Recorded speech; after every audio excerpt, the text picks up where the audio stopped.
In the flashy Winston Cup Arena with multi-million-dollar sponsors and thousands of adoring fans, he'll be the first guy to shun the spotlight. But when the Iceman takes the green flag this weekend at Martinsville, Virginia, the spotlight will be squarely on the new Iron Man of racing. At least it's my record. It's not somebody else's, so that makes me feel good. But, you know, I'm glad to see Terry do it. He's good and steady. He don't raise a lot of ruckus and all that stuff, and he's good and steady. And like I say, you know, we've done our thing in our time, and he's doing his thing in his time. He was a young 22-year-old from Corpus Christi, Texas back in '79. He's driven for some great car owners in that period. Not all of his outings have been successful, but he's racked up 17 wins. Now at only 39, he may have his best years ahead of him. The record-breaking streak of 514 straight starts is about to become a reality.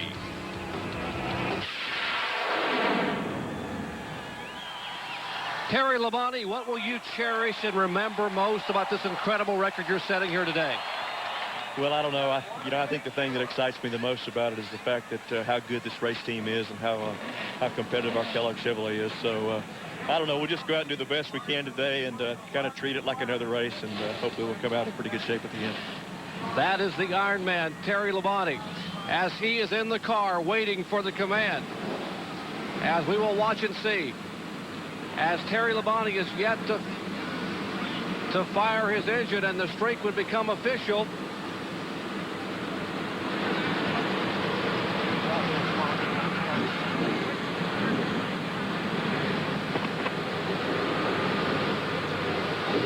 Waiting for the command. Some of the cars have fired early, but Terry Labonte sits and waits.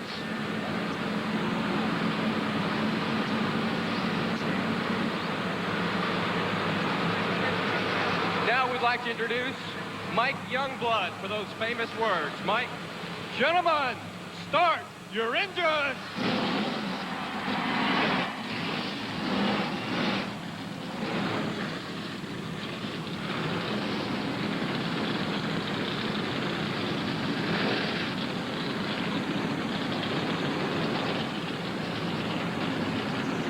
The pole sitter for today's Goody's Headache Powders 500 is the main man. Newburgh, Maine, to be exact, as 29-year-old Ricky Craven becomes the sixth different driver to win a pole and the sixth entry in the Busch Clash of 1997.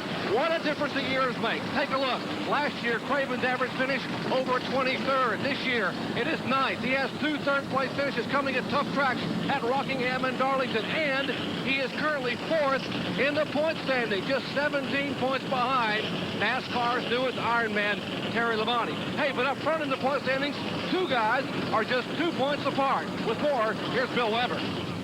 Dale Earnhardt has 150 starts on short tracks, 26 victories, 6 of those right here, including last fall at Martinsville. Today, the 7-time champ is looking for his 7th win on this racetrack. He starts 8th. Back here in 12th, the man he's chasing in the Winston Cup points battle, Dale Jarrett. Jarrett has never won here at Martinsville. In fact, he's never won on a short track. Dale Jarrett's best finish in short track racing, twice. He has finished second, and the margin he leads Earnhardt's by is 2 points. For more, let's go to John Kernan on the big surprise in the top 10. Bill, ever since Stacy Compton qualified 9th on Friday, people are saying, who is this guy? Well, let me tell you who he is. He's a 29-year-old late model stock car champion from Lynchburg, Virginia. Compton, a lot of experience here at the Martinsville Speedway. He should run well today.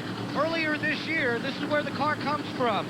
3 Lynchburg businessmen bought Alan Dillard's Winston Cup team. Their goal, give Stacy some experience, hopefully run a full schedule next year, but today, run as many laps as they can to get that valuable experience. 7 races have been completed in the 1996 season, and there you see the top 10 in points. And on the right, where they're starting today, less than 100 separate the top 6. And as we indicated a little bit earlier, just 2 points separate Dale Jarrett, the points leader, from second place, Dale Earnhardt. Hi, everyone. I'm Bob Jenkins, and we wrap up the first half of the 1996 short track season today here at the shortest and slowest track. Next week, we move to the longest and the fastest track, that being Talladega Superspeedway. 1996 has been a very competitive season. As a matter of fact, more competitive than last year. Last year at this time, there were 238 points separating the top 6. We've had 21 lead changes this year, only 15 last year. 10 leaders per race this year, 7 last year. And this field is also very competitive. With more on that, here are Ned and Benny. It certainly is, Bob. When qualifying started on Friday, folks knew that it was going to be competitive. And when it all wound up, less than a quarter of a second separated the first place car and the 32nd place car. Folks, that is an average of less than 1/100th of a second per position. Benny, that's close. It's awfully close. What that's going to do in the race, folks, the cars are going to get in a line. And something's going to happen 25, 30 laps. One of the cars are going to slow down. And when you start having to try to pass those cars as close as they are, you got to really use your car up. Use the brakes and also use the sheet metal. The nose of these cars, they look so pretty now. But trust me, in about 200 laps, they'll be bashed in as they run up and bump somebody in the rear.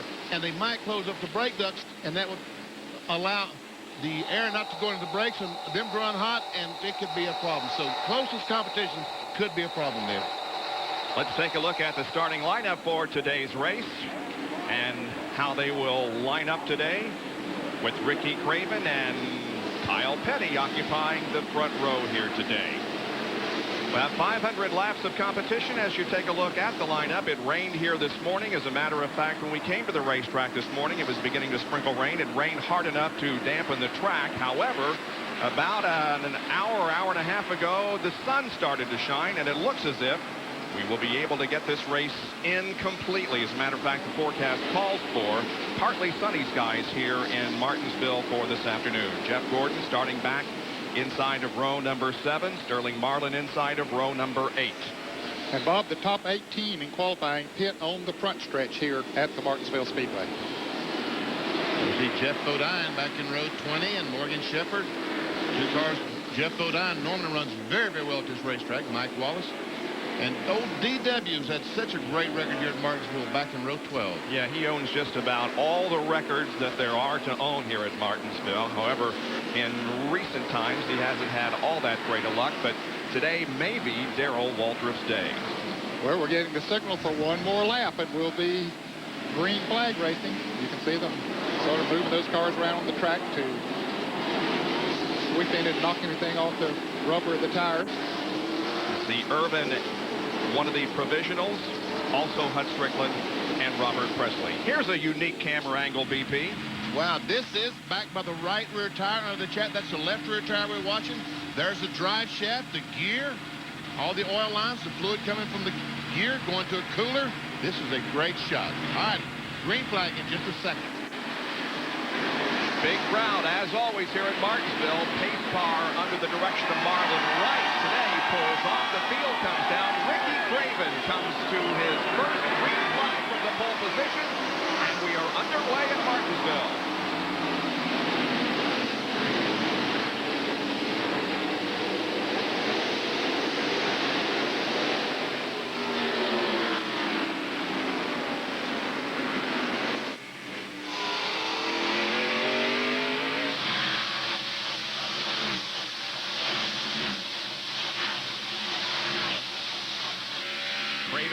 Lap number 1 with Petty second and Mark Martin. This is the roof cam on Ted Musgrave's car at the back of the field. Bill Elliott got shuffled back to 6th position on the green. Dale Earnhardt was on the outside. He just shot up through there and moved up to 8th from his 5th, from 8th to 5th. I'll get it right in a minute. Rusty Wallace right behind Bill. Rusty Wallace started 5th. We see him back in 7th spot, but I don't think he'll stay there long. Race for 3rd. Looks like Mark Martin came high off the corner. Ken Schrader got around, and here comes Dale Earnhardt. We got a crash up in 3 and 4. Ernie Irvin among those involved. Robert Presley, Joe Nemechek, and Michael Waltrip. And they're all pulling away. No caution.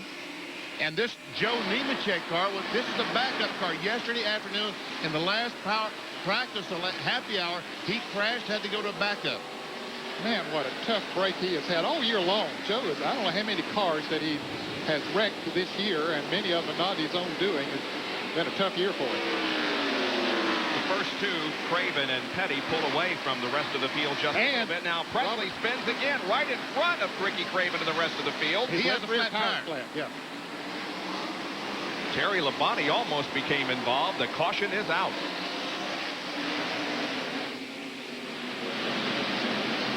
From Michael Waltrip's roof cam, take a look up front. He's following Ricky Rudd in the tied car. Jeff Goody down on the inside.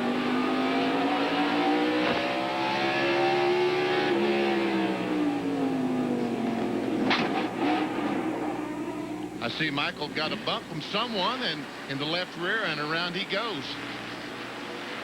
Now the second incident that occurred just in front of Ricky Craven and Kyle Petty. Robert Presley spins again. And Presley was involved in that first crash with Nemechek, and I'm sure the left rear tire was injured there. John Kernan reports from Presley's pit.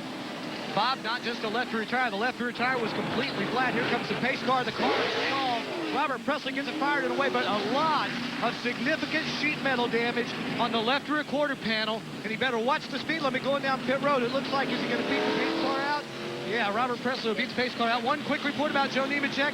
He is in the pits, and they're working on the right front. It looks like possibly some right front suspension damage on Joe Nemechek's Burger King Chevrolet. New pit entrances and pit exits at each end of the racetrack allow these cars to get in and out of the pits without interfering with race traffic as Presley goes back into his pit stall on the backstretch. All right, the light is out atop the pace car. We're going to be going green next time. And Bob, they don't enter there in the pit road. That is just the exit. There's the exit for the pits on the front stretch. As the pit work is finished, they will go around that road and blend with traffic as they come off the second corner. There's the exit. Bill has a report on the 98 car. Jeremy Mayfield, part of that. The hood on his RCA Ford is bashed in. I just talked to Tony Burr. He said we're going to be okay, but they are clearly concerned about the possible overheating of that car since the front of it's closed off. Green flag coming out. Here we go again. Raven leading them down. Green flies back to racing at Martinsville in the Goody's Headache Powder 500. Ken Schrader is running in third position. He also crashed during Friday's practice session. This is a backup car that he is driving. A roof camera on the top of Mark Martin's car. You see Dale Earnhardt up ahead. To the outside of Schrader in the corners trying to get around him. Now here comes Rusty Wallace to the inside of Bill Elliott. That's the battle for sixth position. Started in third.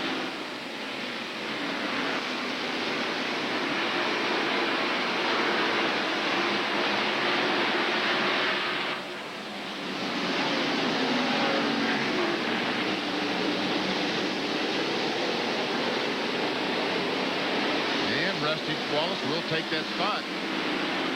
Right behind Bill Elliott now is Dale Jarrett. We're going to be seeing this shot a lot this afternoon, Benny, and as the afternoon goes along, I'm sure the brakes are going to become redder and redder on these cars.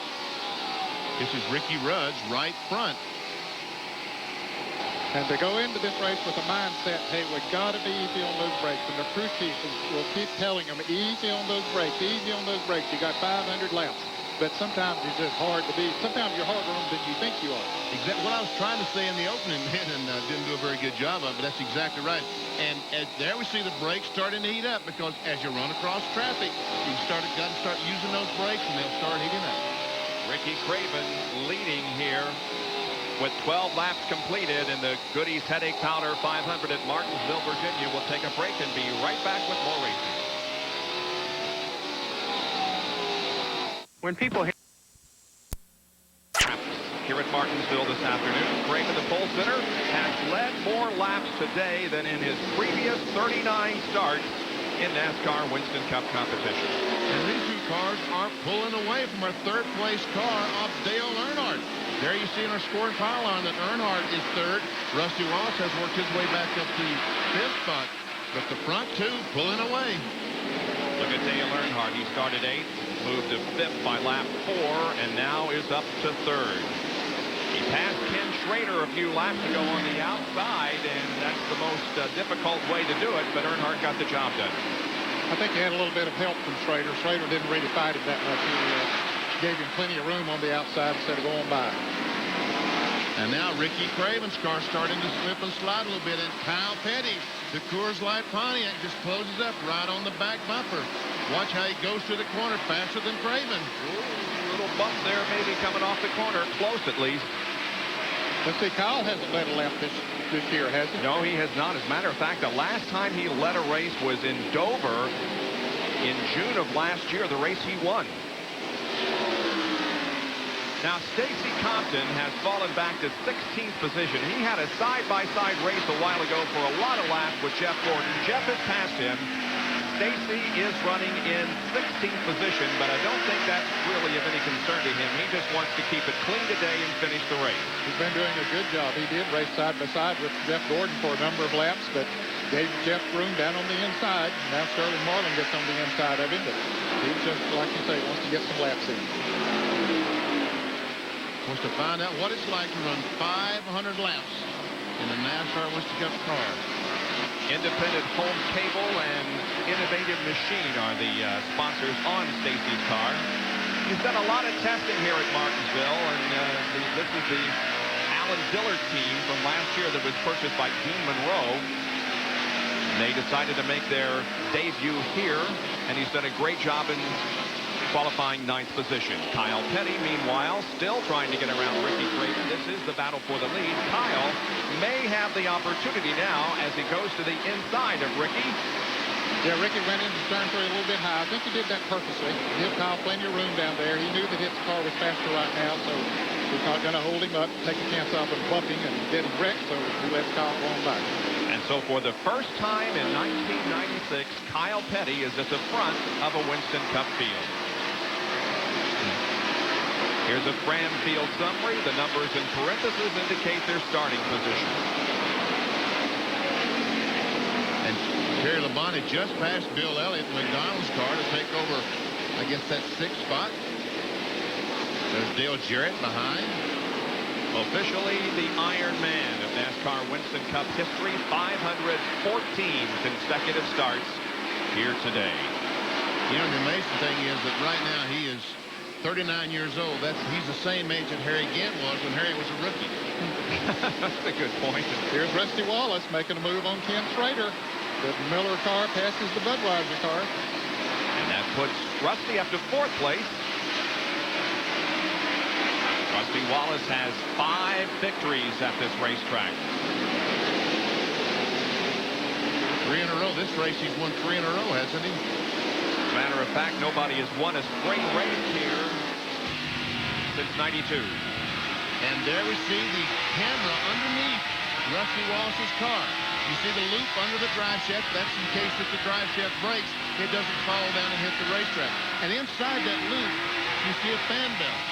There's a fan belt wired to the loop in case if a piece of debris would come up and throw the belt off the pump that pulls the fluid out. Right back there is a little belt that pulls the fluid out of the gear into a cooler. In case something knocks that belt off, they run under the car, snip that new belt off, and put it on. That way they don't have to take the drive shaft loose to do it.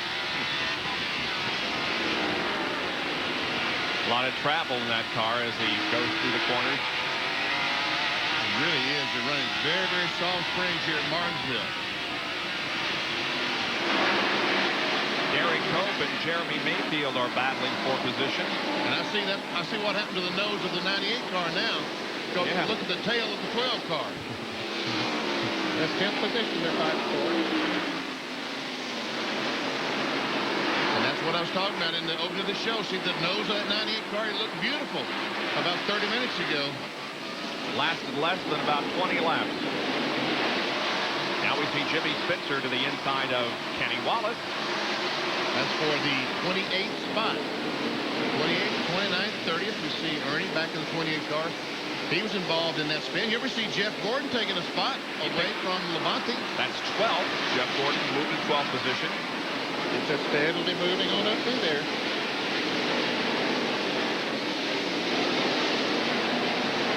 And back to this battle now as Ernie Irvin gets in the mix and goes to the inside of Kenny Wallace. Ernie was involved in the spin that we had in the early going that did not bring out a caution. And one reason these guys are fighting so hard, Bob, the leader, Kyle Petty, is not too far behind them. So their spotters have told them, hey, the leader's coming up. He's 3 or 4 seconds behind you, and they want to stay on that lead lap if they possibly can. Now, Robert Presley there in the 33 car is already up. Oh, he hits the curb that time and just totally misses the corner. And never see Darrell Waltrip trying to go by Robert Presley. There's the leader, Kyle Petty. And look at the damage on Presley's car. Now, he is one lap down as a result of that spin he got involved in earlier. This is also a first-time placement with a camera on the speed of the car. And oh, Presley is into the wall in the backstretch, rides the wall up into turn number 3. What a tough afternoon it's been for Robert, and the caution comes out. And we saw he and Michael Waltrip making some contact. Ever see Michael Waltrip spun? Yep. So how did that happen? Evidently, Michael cut down a tire. Petty's already got the helmet off. Yeah, he's about to climb out with helmet off. Here's a replay of what happened. And indeed, Michael Waltrip to the inside of Robert. So they get together a little bit there. Both of them gets a little sideways. And right there, that might have cut Michael's tire. We'll see a little later on as Presley gets into the wall, goes all the way down the backstretch, up into almost turn 4, rubbing the outside wall. Now they're in their car camera. Watch as they go through 1 and 2.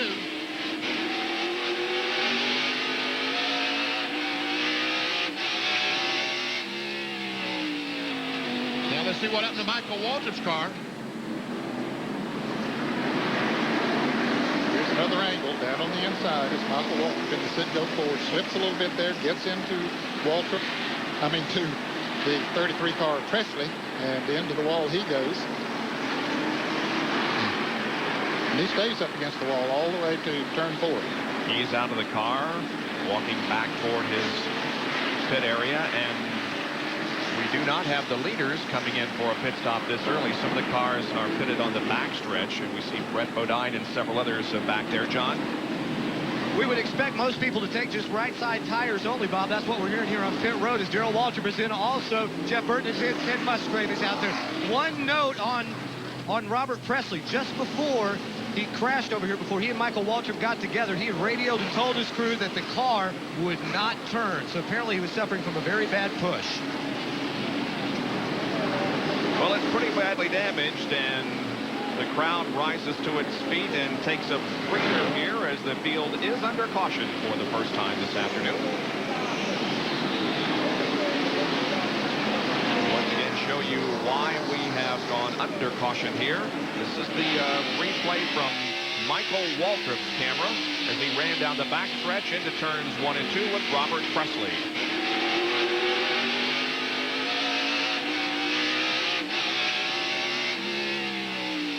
And now Waltrip drives down into corner number 4. And he spins. Wow. And came to a rest in the middle of turn number 4, so the caution came out. We'll be back with more of our live coverage of the Goody's Headache Powder 500.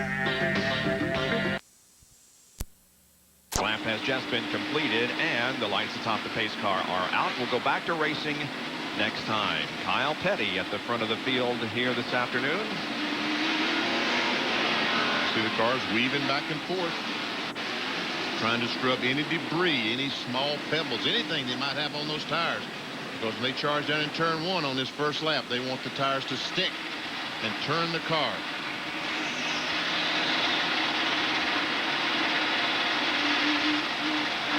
Elmo Langley had surgery this past week. He's not driving the pace car. We are set to go. Marlon Wright is the pace car driver. Michael Waltrip will lap down, comes up, and here we go.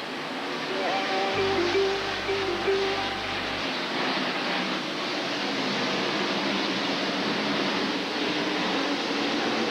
there's Earnhardt going by Craven, trying to get alongside Ricky Craven. Craven gives him room.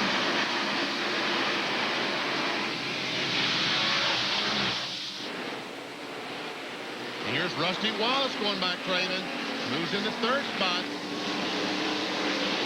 Ricky dropped from the lead back to 4th position. Earnhardt trying to get around the lap car of Michael Waltrip. We watch from Rusty Wallace's roof cam.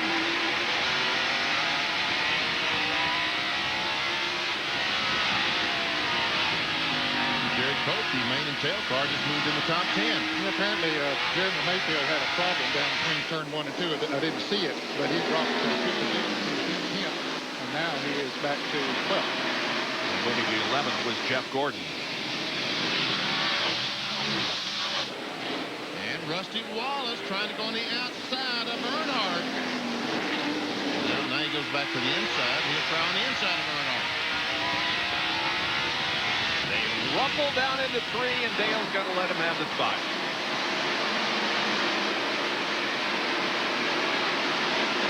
Rusty Wallace now second behind Kyle Petty.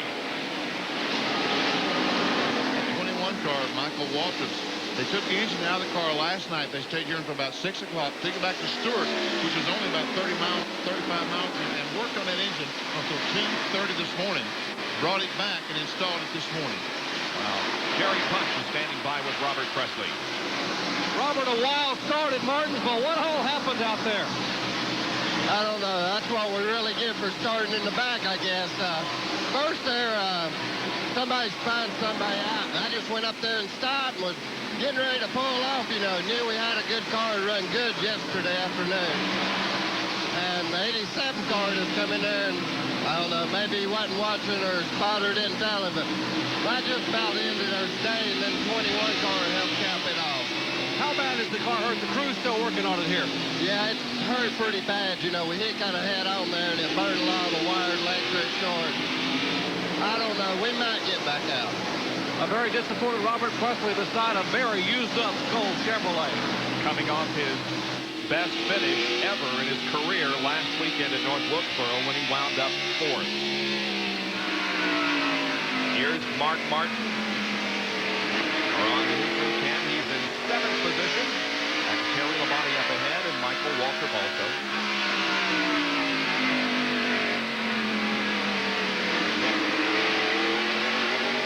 You want to be careful not to make those bumps that Ben was talking about. There we see Mark Martin go down on the inside of Michael Waltrip. And see Michael Waltrip go down the post by the windshield is the A pillar. The post down between Sitco and 21 is the B pillar. And the last one down by the rear window, that's the C pillar. The camera that we saw just a moment ago is located in the B pillar, right between the 21 and the Sitco on the right side. We're always trying to come up with new and different camera angles and where to put them. Now, we must get permission from NASCAR every time we come up with an idea. They've been very cooperative with us in allowing us to put cameras at various locations, including that very unique perspective. You saw the camera there on top of the door. What a great shot it was a moment ago. There it is again as we look back on Bill Elliott. Look how close he comes to the wall.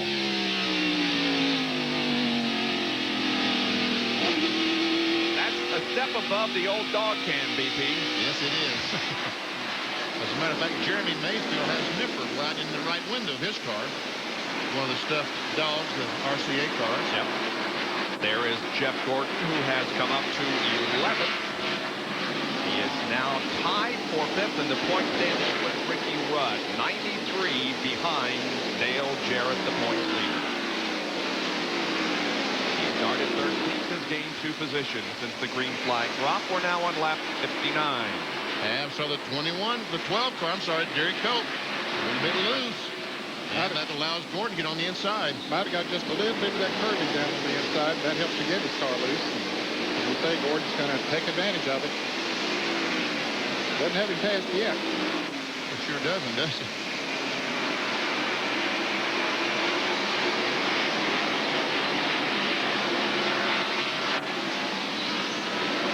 Now, Jeremy Mayfield will try to follow Jeff Gordon.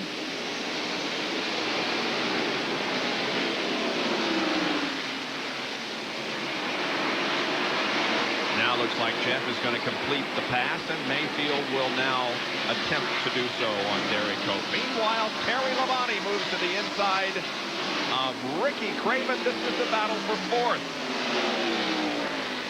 And Labonte, well, I start to say he had the position, but Craven comes back on the outside. Field summary for you there showed that all but 3 cars are on the lead lap. Kyle Petty has about a half a straightaway advantage on second place. Rusty Wallace. 63 laps are completed to the 500 at Martinsville Speedway in Virginia.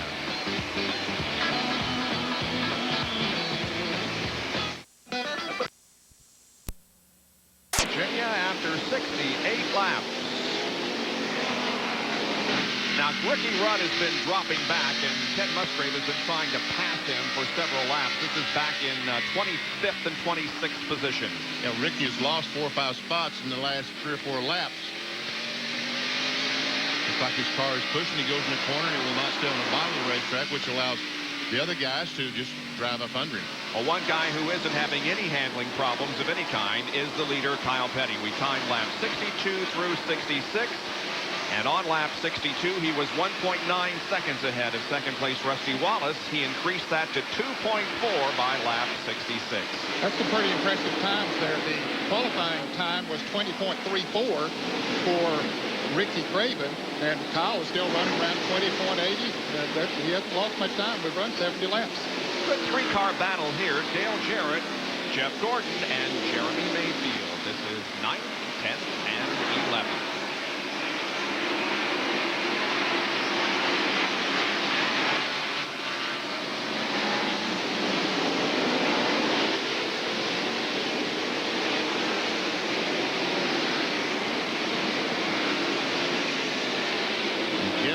Inside, hopes that Dale Jarrett will think he's there and go up the racetrack. Jarrett didn't fall for that trick. He's going to try it again. That way he does take the spot. And now the battle for third position. Dale Earnhardt and Labonte. Meanwhile, you see Jeff got by Dale, and now Jeremy Mayfield will attempt to do so. Jeff Gordon only one top 5 in 6 starts here at Martinsville, and there is Terry Labonte going to third. So the Iron Man is feeling his oats here, or his Kellogg's cornflakes, I should say, here this afternoon. And now Jarrett loses 2 positions quickly as Derek Cope comes inside and drops Dale back another spot. Bobby Labonte now pulling up on the back bumper of the red carpet lease Ford. Yesterday in practice, Dale Jarrett was real happy with his race car. It was cloudy, a little bit cooler than it is today, so apparently it's not working quite as good. Yeah, I don't think anybody set up their cars for a sunny day here today, because it has been cloudy, overcast, and in some cases rainy during the weekend, but nice bright day today. And we see Johnny Benson, the Pennzoil Pontiac, and also the STP Pontiac and Bobby Hamilton closing up. Now, BP, there's going to be a fine levied against Johnny Benson. They haven't announced how much, but they found what they said was an illegal clutch in that car after qualifying, or actually after the final practice yesterday. And they have determined they will fine him, but they haven't announced how much. And the clutch simply was a little bit smaller in diameter than a stock clutch. So here's Stacy Compton, and he's hanging in there in 18th position. He's dropped back to that rather quickly, but he's held there for several laps now after starting in 9th. But as we've indicated before, he's just getting laps on the car. He said in your first interview with him after qualifying that he just wanted to finish the race here this afternoon. And I tell you what, we got a mess down at home. And that Kenny Wallace goes around. Square D car. Put it in gear, Kenny. Come on, hurry. He's already a lap down. No caution yet. No caution yet. There He's trying to get it fired, and he does. Look, there was some contact between he and the 99 car of Jeff Burton, I believe. And that was that mess we were talking about. There were about 8 or 9 cars in that group. There's a little bit of debris on the backstretch. That's a piece of brake hose, and I tell you, whoever missing that is going to need it. As Kyle Petty goes by Brett Bodine in the Lowe's Home Improvement Warehouse car. Yeah, Brett hoped that caution would come out there a moment ago, but it didn't. There's a spin by Kenny Wallace. You never see Kyle Petty, the leader, go by. And there is the debris on the backstretch. That's just a piece of rubber. So I don't know if NASCAR would deem that to be necessary for caution, huh? Yeah, let's see. There's the difference between the 5, Terry Labonte, and the 42 of Kyle Petty, 3.02 seconds. We'll watch that interval as time marches on and see if Labonte is getting closer or falling back.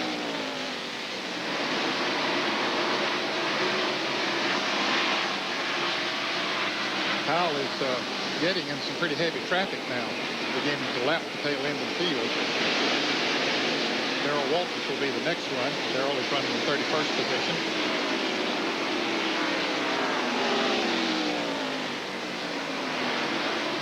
I tell you what, you got to take your hat off to Rusty Wallace and his people, because Billy Woodruff and David Evans came from there. The crew chief and engine builder on Kyle Petty's car came from the Rusty Wallace operation over the winter, and that's probably basically the setup that Rusty Wallace runs on that Pontiac. And right now, Rusty Wallace's setup is running first and second. Good point.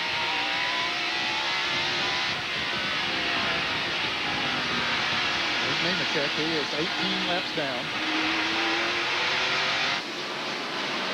Here's Lake Speed and Ted Musgrave running side by side, 26th and 27th. Jeff Burton just went a lap down. Darrell Walter got by Jeff, and Darrell moved up to 30th position, but he's right in front of Kyle Petty. Talked to Howard Comstock this morning, the crew chief on the Family Channel Prime Star car, and he said that, you remember that great run he had last year, Ted Musgrave? And Yeah, he said, second. Yeah, Musgrave, they tested here, and Musgrave liked this car better than the one last year. So he's unable to make this charge toward the front, and Ricky Rudd falling on back is about to lose 26th spot. And not too far behind him is the leader. There he is. There's Kyle, about to put a lap on Darrell Walter, who I guess has the best record of anybody here. He sure does. And look at Kyle just drive that car right on the bottom of the racetrack, actually touch the curb. Darrell Waltrip has 11 victories at this racetrack. 27 top fives out of 42 starts. Hey, there's somebody that's established a pretty enviable record in NASCAR Winston Cup racing. That's the king, Richard Petty, as he watches his driver, Bobby Hamilton, who's running 13th. We'll be right back.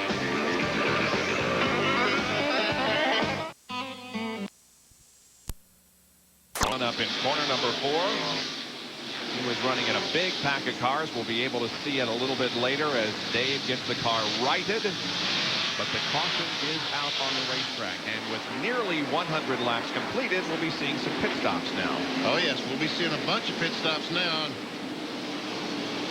And here comes the pit. Here they come down pit road. Kyle Petty, Rusty Wallace, Labonte, Earnhardt, Craven, all of them.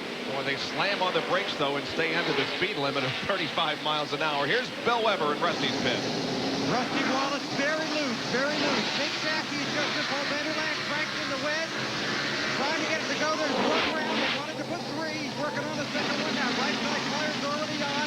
Now they're putting on the left. They've made the chassis adjustment. Rusty's just about to leave and head towards your punch and Kyle Petty's pit. Right side tires already going on. Left side tires going on. When Kyle hits the brake does just forward off the left side as Kyle is down and away. Left side tires going on Craven. Here is Earnhardt and Craven and Jeff Gordon. Dashes back to turn 1. Look at John Kernan. Bobby Hamilton, a 4-tire change as Rusty Wallace brings down the back stretch. They also make a chassis adjustment on the right side. As he is down and away after a 4-tire change with several cars on the back stretch competing off pit road, including Lake Speed.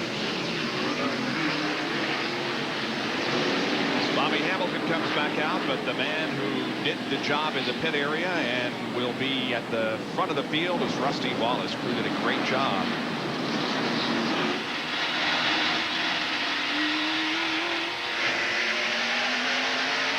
Here's what caused the caution flag. This is Stacy Compton's car. Dave Marcus on the outside.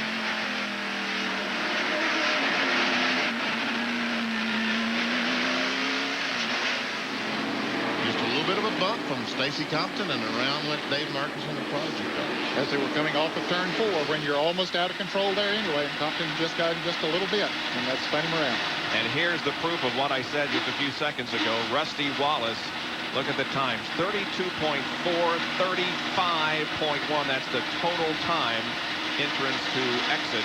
But Rusty Wallace's crew gets him out first, and he is behind the pace car as the track is being looked at before we go back to green. You're watching live coverage of the Goody's Headache Powder 500.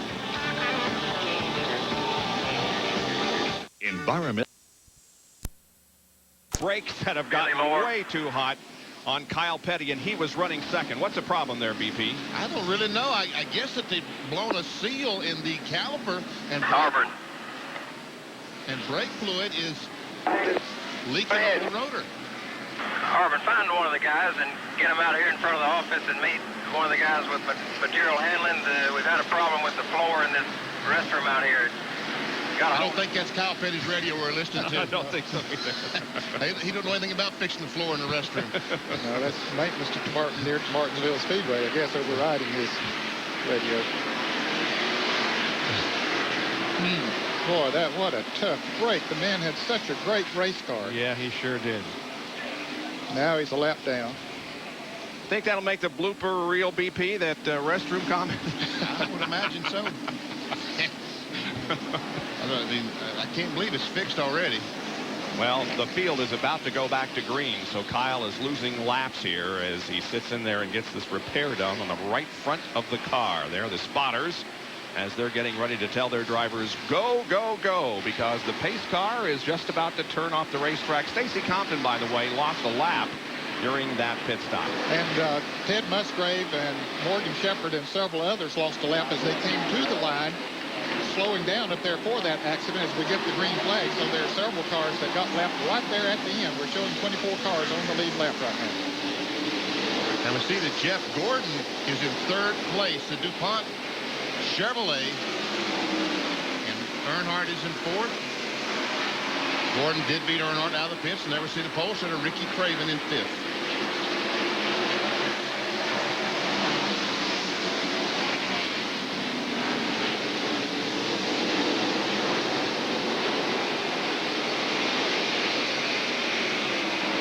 I'll tell you what Stacy Compton's going to say tomorrow when folks ask him about his trip to Martinsville.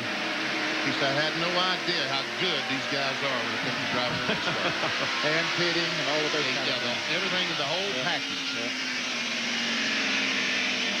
Folks, I wish some way, somehow I could tell you just how good that they are. Every one of these guys. Sterling Marlin, Dale Earnhardt, Jeff Gordon, Rusty Wallace, Dale Jarrett. They are the best in the world. When 36 or whatever cars come to a racetrack like this, and all of them qualify within a quarter of a second of each other, you know that they're just about equally matched in talent. By the way, we'd like to acknowledge those who went home and didn't make the race. Elton Sawyer, Randy McDonald, Steve Grissom, Dick Trickle, Bobby Hill, and Ward Burton, and Wally Dallenbach Jr., and that's the first time since 1964 that a Bud Moore car has tried but failed to make a race. Wow. That was too bad. Here's a Fram field summary. Again, the parenthesis numbers indicate where they started. Mayfield is up from 16th to 8th. Marlin from 15th to 6th. And Sterling Marlin's pit crew did a great job. He was running about 13th. And when the pits ran about 13th, came out 7th. And Ernie Irvin's crew did a great job also. He was almost lapped, and there he is up there in 13th position. There's Ernie Irvin right in front of Mark Martin. 24 cars on the lead lap. 24. Jimmy Spencer was one of those that got caught right at the line. Kyle Petty got by him. They had slowed for that accident up there with Dave Marcus spinning out, and Kyle had some momentum, so he drove right through there and lapped several cars as they came to the start-finish line. Spencer was one of them. Mark Martin's dropped clear back to 13th. Yeah, he must have had a bad pit stop. Well, he had trouble getting out of the pits. There were tires all over the pit lane. He ran over a tire. His car got up off of the ground coming out of it. He had to be wondering, you know, has it knocked the toe end out of line or has it done some other damage? But apparently it did not do any major damage. He's still out there running. Terry Labonte, meanwhile, closes in on the leader of the race, Rusty Wallace. As we watch Mark Martin, here it is, about 4 or 5 car length separation now between the two, and Labonte closes in. Let's talk to Kyle Petty and see what the problem was with that car. Kyle still sitting in the Coors Light Pontiac. Kyle, you had a great race car. What happened out there? I don't know. We were good until we made the pit stop. I don't know if something got caught up between the wheel and the caliper and knocked the line off, but it pumped all the fluid out, and that's why we had a fire in the right front. It was pumping the fluid straight out of the caliper onto the wheel and onto the brake rotor. So, hey, just one of them things, man. That happens. You just got to fix it, go back out there and try to get some points. But we were running pretty good. I have fun when I get the lead. I wish I just got the lead more, man. That's Kyle Petty still able to smile. Now, Billy Woodruff and company are working on the right front caliper. They're actually trying to change the caliper where it was scorched and also replace some of the lines to it to try to get Kyle back on the racetrack. What a tough break. Yes, indeed. Kyle Petty 16th in the points, trying to go back out there and get some more. This is the battle for 4th position. Earnhardt has it, and Craven wants it. And Earnhardt has fallen back after the restart. Evidently, this set of tires not to his liking because he's lost a couple of seconds to the front three.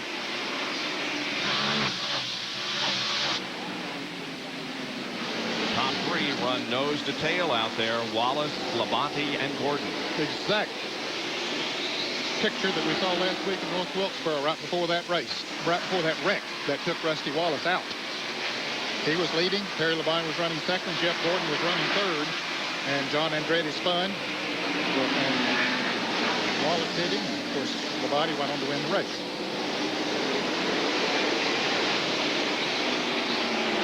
The Iron Man runs second now behind Rusty Wallace. Defending Winston Cup champion Jeff Gordon is third as we take another break. And be back with more in just a moment from Martinsville, Virginia. 114 of 500 laps completed.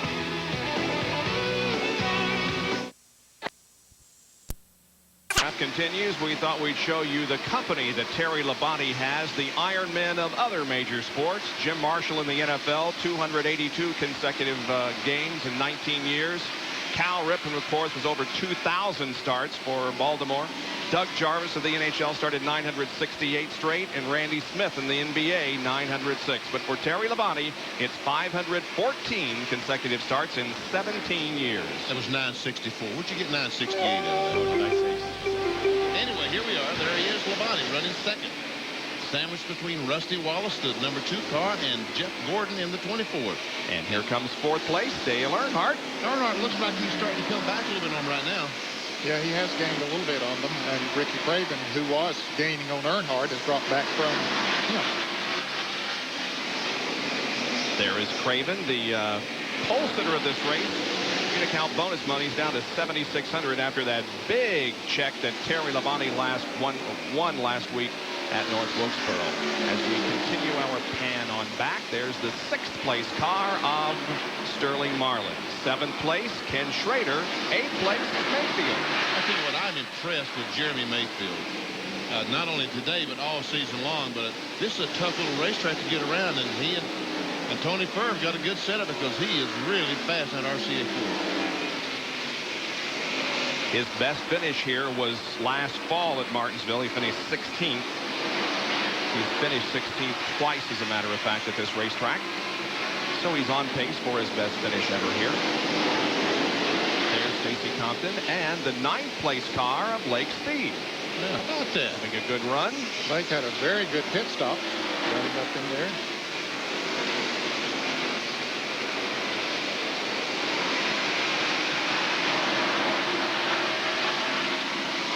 If you were watching the Tonight Show with Jay Leno last Friday night, you saw this car on his show, and you also saw a little bit of other stuff that was in the car. They have a Spam race car, stock car, NASCAR? Yeah. You haven't seen it? They let me borrow it for the weekend. Did you see it parked today? I drove it to work today. The folks at Spam, very nice, let me borrow it. But one minor problem with the car.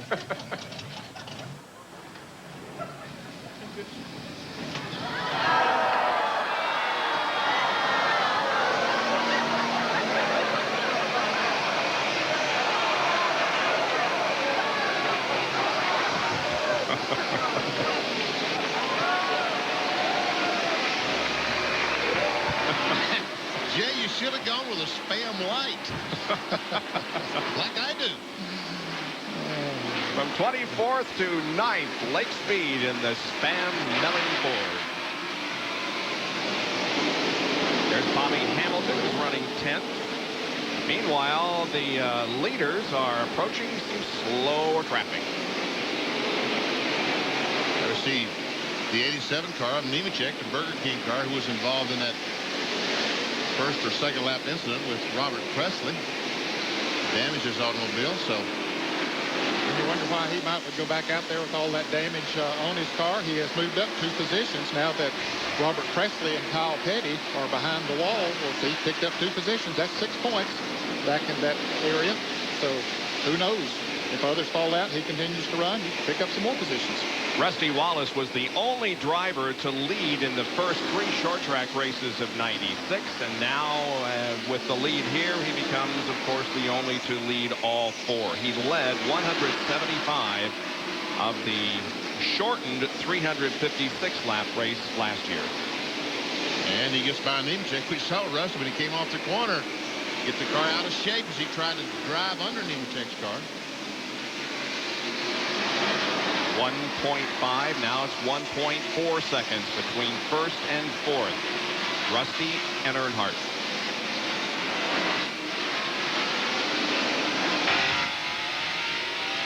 And from the roof cam, you can see the challenge ahead for Rusty Wallace. And that is a tough challenge. A lot of race cars, and they're going to be fighting hard to stay on that lead lap. So he has to be patient. Kyle Petty was being very patient when he was in this situation a little while ago. Then Marcus spun his fun over, but he was able to get through it because he was patient. That's Strickland, the Circuit City car, the number 8 in front of Rusty. Bud is in 24th position, the last car on the lead lap. And Rusty drives it on the outside. But meanwhile, Dave Martin's up there in front of him.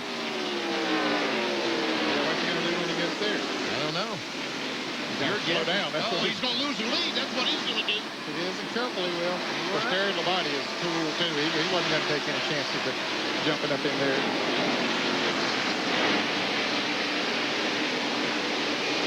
So now Rusty just has to follow Hud as he tries to get on the inside of somebody smoking. Yeah, there was a puff of smoke from the backstretch back there. Somebody probably made some contact. That was rubbing, I imagine. Jeff Bodine and Jeff Burton were passing each other and were awfully close together. It's possible that they might have got together just a little bit.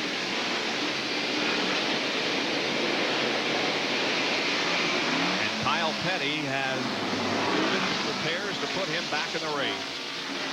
And the driver who started from the outside of the front row and led early on, led 67 laps, as a matter of fact, goes back in the hunt.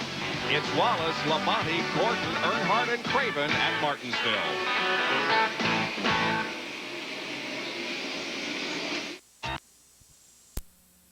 Second and third as both of them go to the inside and put a second lap on Jeff Burton.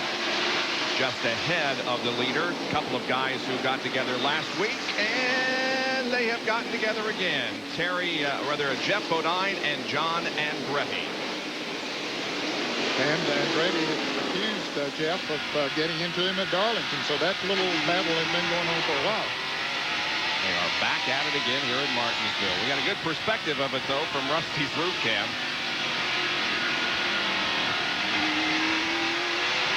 Both these cars trying their best to stay on the lead lap. Yeah, they're running 22nd and 23rd. Oh, and Andretti gets the car out of shape a little bit.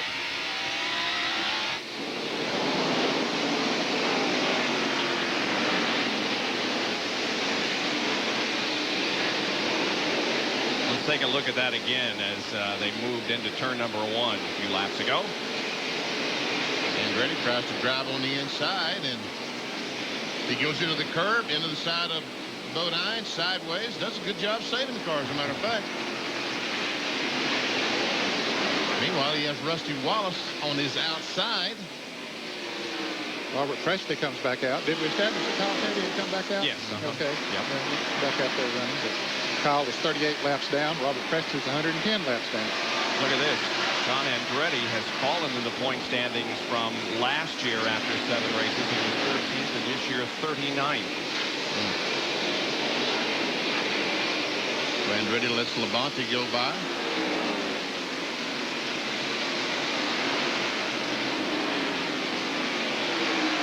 In case you missed last week's race, what we were talking about just a moment ago when Rusty was following John Andretti and Jeff Bodine, this is Rusty Wallace last week at North Wilkesboro.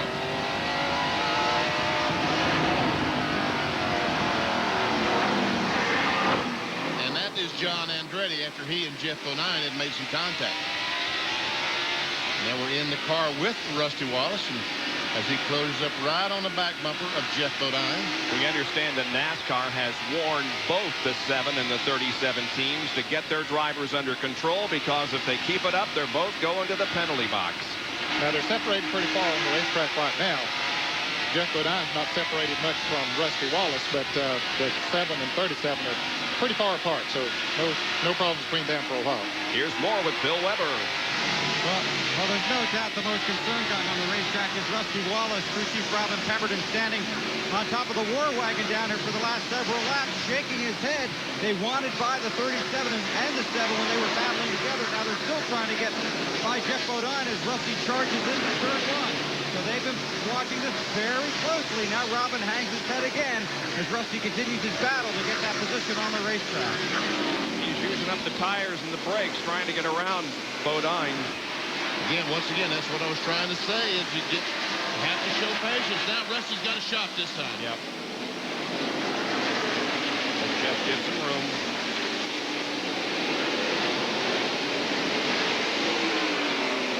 An incredible short track record for Rusty Wallace. Last 30 races, average finish 4th, 11 wins, 26 top 5. Rusty finished 33rd last week after that crash that you saw with John Andretti. And another Fram Field summary. Ricky Craven, the pole sitter, still hanging in there, 5th spot. And old Jeremy Mayfield up to 6th.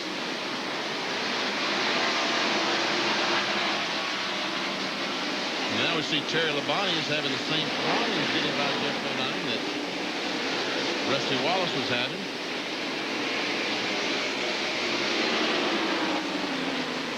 21 cars on the lead lap. Darrell Waltrip remains on the lead lap. Stacey Compton has dropped to 26th.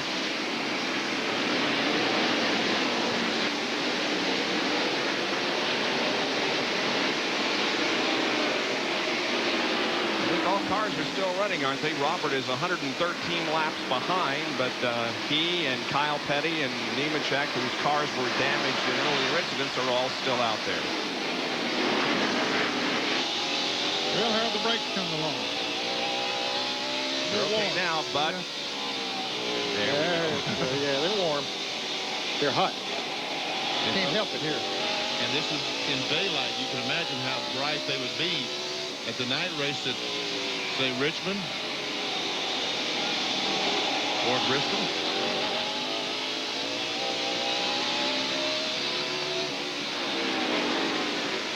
The brake rotor really lights up as he goes down the corner and touches the brake. You can even see it on the outside of the car, how hot they get.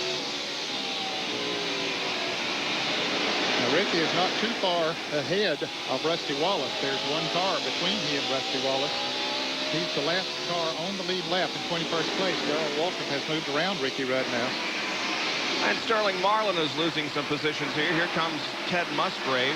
Well, that's not for position. Right. Ted's one lap down, but just a lap ago, the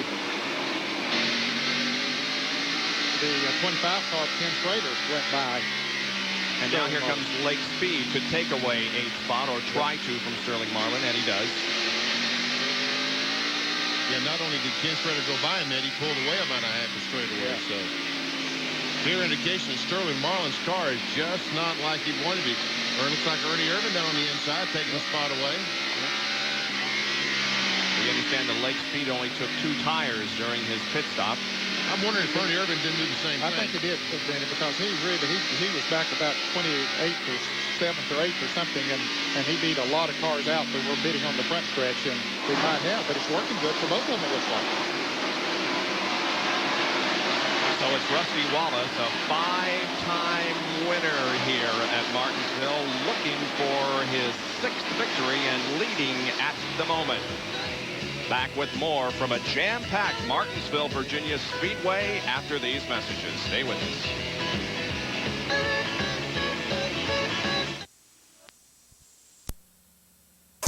On the deuce, 7:30 Pacific time, Toronto and the St. Louis Blues. Wayne Gretzky now with the Blues, looking to grab his 5th Stanley Cup. The Leafs led, of course, by Doug Gilmour, who has an impressive 76 points, 4 of those in the playoffs. Coverage tonight at 7:30 Eastern time over on ESPN2. The NHL playoffs continue. You've been keeping up with those, BP? Nope. No? No. Boy, it's good stuff. I love it. Hard enough to keep up this racing business when we're working it every week. Growing up in the South, Bob, we didn't have much ice. Yeah, well, I can understand that. It's a great sport, though. Yeah, it is. Terry Labonte, by the way, has lost a couple of positions since we last covered him. Dale Earnhardt has moved up to 3rd, Jeff Gordon to 2nd, and Terry Labonte has fallen back to 4th.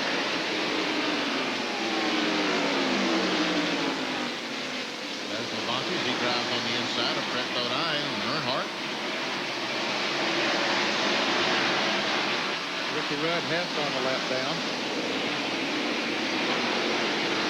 And Jeremy Mayfield has caught Ricky Craven. Battle for 5th. And while they battle, I mentioned Ricky Rudd. He has come into the pits on the backstretch. A little bit earlier than he should have been in. He just lost a lap, Ned, so when that happened, he came in. He's 21st. John? Bob, we expected 4-tire change for Ricky, who has been complaining that the car has been just a little bit tight all day long. The right sides are on, left sides are going on. As soon as he lost that lap, ducks onto pit road, takes on 4 tires down the way, a pretty good stop. Once again, he will take the new pit exit around on the bottom of the racetrack and now into the traffic on the straightaway.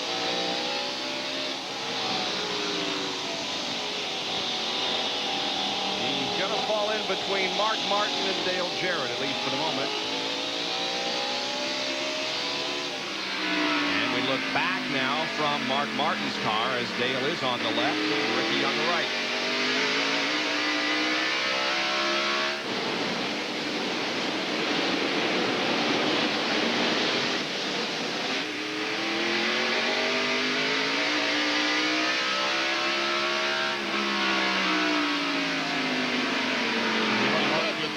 Tires just drives on the outside of Mark Martin. Yep, Mark Spotter told him, said, hey, he's got fresh tires. Let him go. He's several laps down. As a matter of fact, he's 8 laps down according to the scoring system here. And Mark Martin might have a flat tire. Oh, he does. There's a problem with Mark. Right front. Yep, you can see he's down that car. Down on the pace. He's even coming in the new pit road. It is an entrance in this case, Benny. Yeah, it was an entrance in this case because he was just going to be a judgment, and there we see the right front tire completely flat. And that's probably caused from brakes. He was running 13th. Comes in for a set of rubber. And how are they going to get the jack on it? Come on, pick it up, guys. They finally get the jack on. Jerry? It's the right course that always takes the worst beating in the brake and has the most difference here. Now, right now it has cost the Valvoline Ford driver, Mark Martin, an unscheduled pit stop as they change the right front and the right rear. He is off the jack down to the loose about a lap and a half, maybe even 2 laps. And we saw the fire that was going on while they were making the pit stop.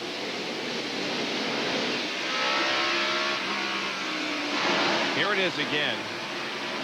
Just went into turn 1, and boom, there you right saw there. it, just the front end of the car go down, and he did a great job, really, of keeping that car out of the wall. Now listen.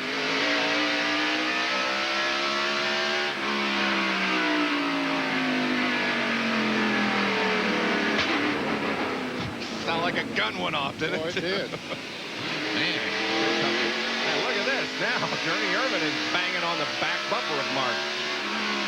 If Mark has those fresh tires, he should be able to drive on the way now. Meanwhile, the leader, Rusty Wallace, is in heavy traffic. Here he is trying to put a lap on Darrell Waltrip. Darrell is running in 19th position. 18th car of Rick Mast is just ahead. in the 17th place car of Derek Cope.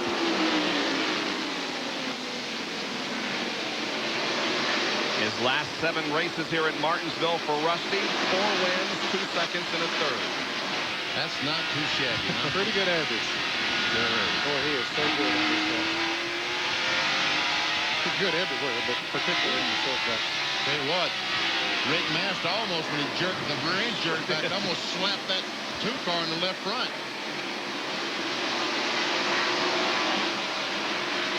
Now Bill Elliott and Dale Jarrett both come up to try to pass the 4 car of Sterling Marlin. Well, 4 car's going to lose 2 more spots. He's going to fall all the way back to 13th. Yep. Or if he's another car that might have changed 2 tires, because he jumped from 13th up to 7th on that pit stop. It could be he only changed 2 tires. Very well be. Might be showing up now. I don't know. Look at this. The track record is 79.1. We're at record speed now, 80.3, as Ernie Irvin has moved into 7th position, passing Ken Schrader.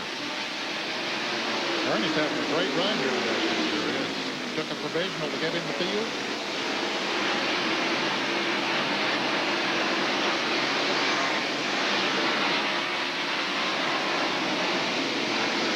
Ernie started back in 34th position, has moved up to 7th in the Texaco Haviland Ford. Rusty Wallace, meanwhile, is the leader with Jeff Gordon running second, then Dale Earnhardt, Terry Labonte, and Jeremy Mayfield. We're here at the Meadowlands. We just won a national championship, and we're going to... For the blue and white, it was a return to glory. Now, Sports Illustrated celebrates Kentucky's special season with an exclusive national championship package free with your paid subscription to SI. Go Big Blue! Start out with a true collector's dream. This leather-bound, gold-embossed, individually numbered SI National Championship commemorative, free. Everything you want to know about Wildcat basketball and their incredible national championship. It's a game-by-game look at Kentucky's amazing season, a limited edition collector's special to savor forever. Download the cab! Call now and you'll also get this authentic 1996 NCAA National Championship cap. I won my Wildcat National Championship package! It's yours free when you order 54 issues of SI for only $1.48 an issue. Save over 50% off the cover price. Use your credit card. Don't miss out on your National Championship package from Sports Illustrated.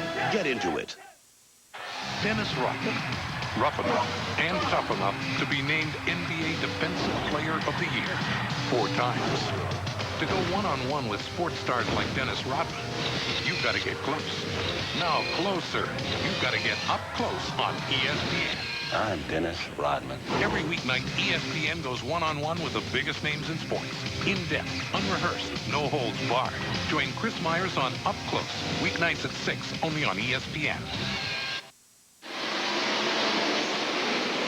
Bob Jenkins, Ned Jarrett, Benny Parsons, John Kernan, Bill Weber, and Dr. Jerry Punch back at Martinsville Speedway in Virginia. The Goody's Headache Powder 500 being led at the moment by Rusty Wallace. Jeff Gordon second, then Dale Earnhardt, Terry Labonte, and Jeremy Mayfield. There's the second place car of Jeff Gordon. He has moved up to that spot from 13th.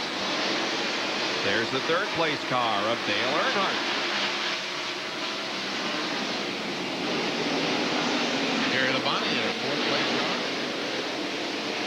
And somewhere back there is old Jeremy.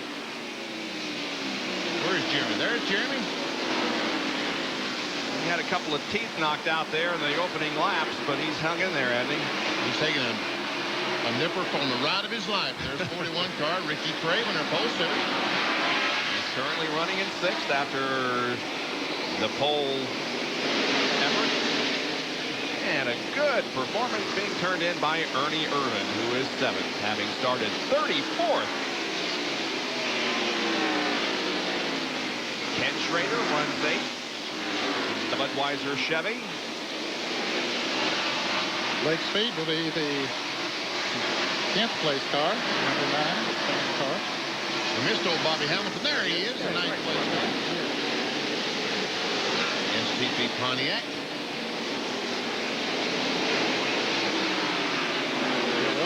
Next in line after these two. I By the way, while we hunt for him, John Andretti is behind the wall with brake problems. There's Bill. Bill in the 11th position. Running 12th is the man right behind him, the points leader going into this race, but only by 2. Dale Jarrett. There he is, closing in on Bill.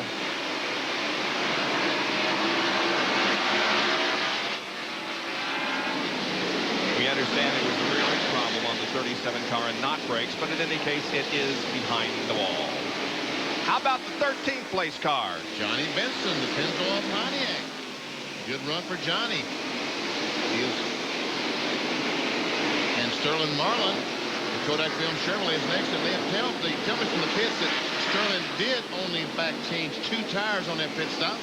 And that's one reason he's falling to the back. And there's the last car on the lead lap, the Interstate Battery Chevrolet of Bobby Labonte. Running in 15th.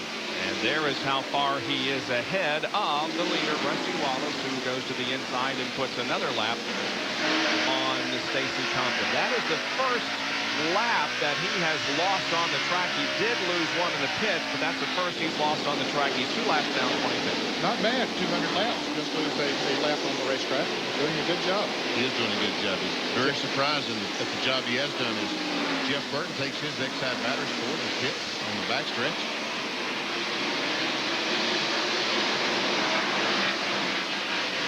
There's Jeff Burton's pit stop.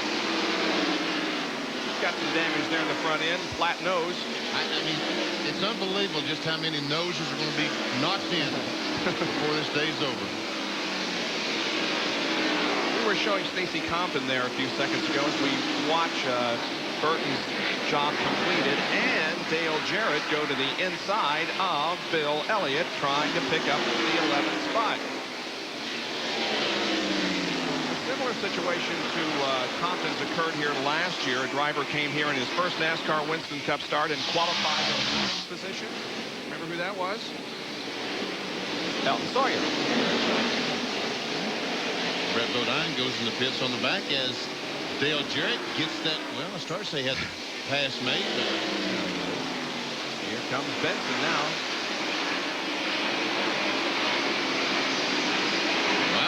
Benson, he's going to try to get by Jarrett. Yeah, Jarrett might gain the position, but he's going to lose one, so he's going to wind up about the same. Sterling Marlin comes in for a stop after he lost a lap. Here's Bill Weber. Well, they made a 2-tire change earlier, and they're paying the price for that now. 204 laps on the board. 4 tires this time. Extra man over the wall now to clean the windshield. Sterling had told his crew his car was pushing. It was pushing. They make a chassis adjustment, tighten the lugs on the left front, and Sterling Marlin returns to the race. And that's a very costly green flag stop here at Martinsville.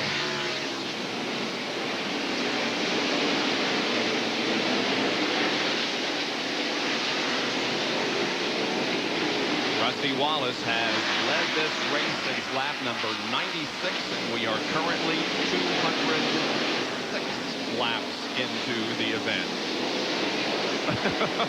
Now, I wondered where in the world that came from. That was our helmet cam. All right, let's take a break. We are getting ready for the next round of pit stops, so we'll take a break and be back to cover those in just a moment from Martinsville.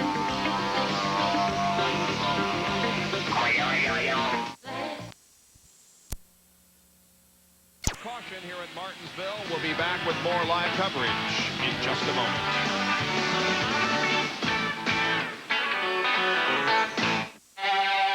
Unbelievable. The highest standards for engine protection. Here's Jerry Punch. We talk about how important brakes are here at Martinsville and how the brakes can get overheated. You can lose your brakes, but if the brakes get too hot, you can also lose your tire. The hottest point of the car is the right front tire. That's where this reflective aluminum tape comes into being. This is the right front tire that will go on Dale Earnhardt's car later today. They put this tape around the inside of the wheel of the right front. Filling this tape will possibly reflect some of the heat and keep that heat off the rotor from possibly melting the bead. So not only could hot brakes cause you to boil the fluid and lose brakes, hot brakes could melt the bead and cost you a right front tire. A little trick for a hot day here at Martinsville. And Jerry, I think that's exactly what happened to the right front on the 6 car. I think they melted the bead on the tire by using the brakes. Here we go back to green as the huge crowd rises to its feet to see the green come out. The leader of the race is Jeff Gordon. Now the 25 car of Ken Schrader is at the tail end of the lead lap. Earnhardt is second, then Ernie Irvin, Terry Labonte, and Jeremy Mayfield. Now then, Jeff Gordon and Dale Earnhardt, I think, took 2 tires. Ernie Irvin has 4 fresh tires. Will it make a difference? I think Earnhardt took 4, didn't he? Did he? I think so, yeah. Gordon only took 2. Yeah, I think that's right.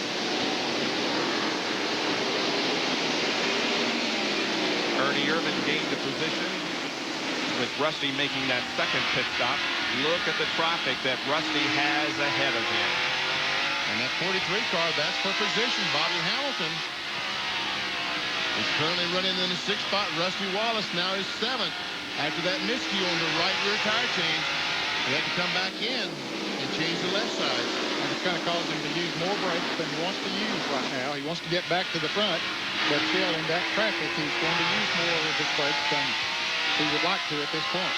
Right now there are 10 cars between him and the leader of the race. Our Busch race recap shows that Jeff Gordon led only 21 of the first 268. He's in the lead right now. 8 lead changes, 4 cautions, total 23 laps. Average speed over 80 miles an hour. Those that have picked up 5 bonus points for leading a lap include Wallace, Petty, Craven, Gordon, Earnhardt. And that is it, because there are no cars officially out of the race.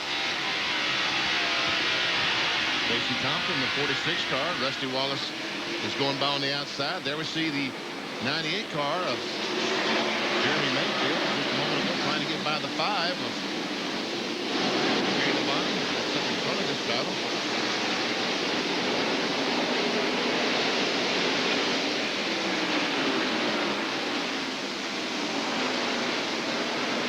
Well, now we can say that there is a car officially out of the race. I guess when you put it on the hauler, it pretty much means the end of the day, huh? That, of course, is Dave Marcus. Well, didn't we interview Mike Wallace a moment ago in civilian clothes? Yeah, but he's back out there. Is he? Yep, there he goes. Put his uniform back on, I guess. So Dave Marcus is the only car out of the race as we go back up to the front. Gordon trying to put his teammate, Ken Schrader, a lap down.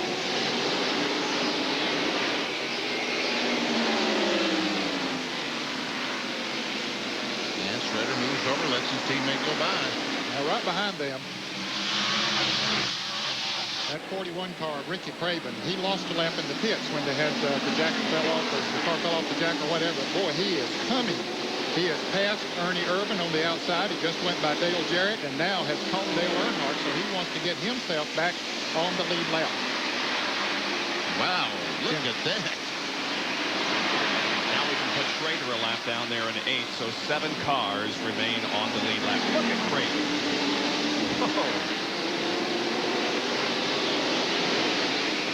Earnhardt didn't know he was there. Yeah. No contact there between them. Wow. Look at that. He's going to go around him on the outside. Sure tried to.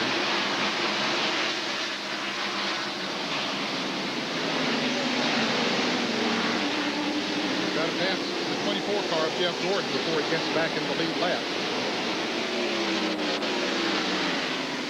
Here's more on Craven with Jerry Bunch.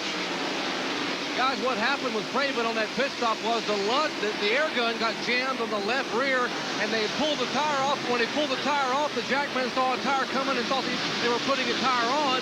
The car dropped the jack, and there had no left rear tire on. They had to pry the car back up, pick it up, put a jack back under it, and put a tire on it. It's a wonder he didn't lose a lap.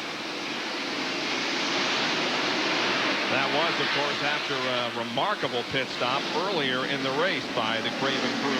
Well, in fact, he did lose a lap on that exchange, and yeah, right now he's trying his best to get it back. Get it back. Jeff Gordon was pulled off while he was battling the feed guy trying to get around him. Jeff Gordon was pulled off for a pretty good lead in front of him. I'll put my trusty stopwatch on it here and find out that it's 1 5/10 seconds. Okay, 2.5 seconds. Now the 28 and the 5 are battling for position. Irvin and Terry Labonte for third.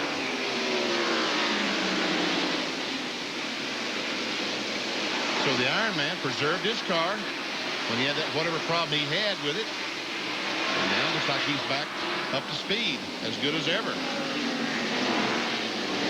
For your information, that 41 car picked up 0.15 of a second that last lap as we watch this battle here. Here's Jeremy Mayfield, who's running in 5th spot.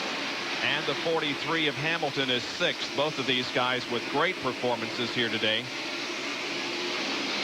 Dale Jarrett is also there, but he is a lap down in 10th. There's Rusty. And now there are 8 cars between him and the leader. Earlier there were 12. There were 10. There's a battle for position between the, I'm sorry, it's not a battle between the 43 and 88 because 43 is on the lead lap. The 88 is on the same lap as the 25. Dale Jarrett gets up to Kenny Schrader in the Bud car. That would be a battle for position. Meanwhile, there's the leader of the race, Jeff Gordon, by himself. The cars through 8 through 19 for 1 lap down. So there are a lot of them in that position. Dale Earnhardt started this race in 8th position. He is currently the runner-up to Gordon.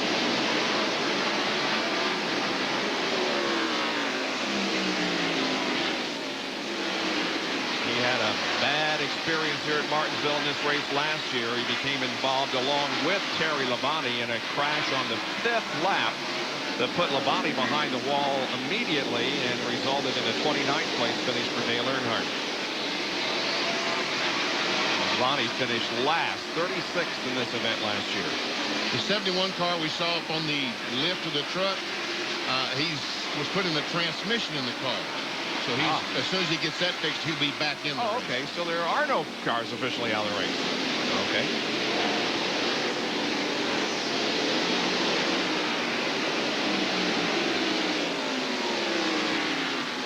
Mayfield and Hamilton continue their duel out there while Jeff Gordon sets the pace.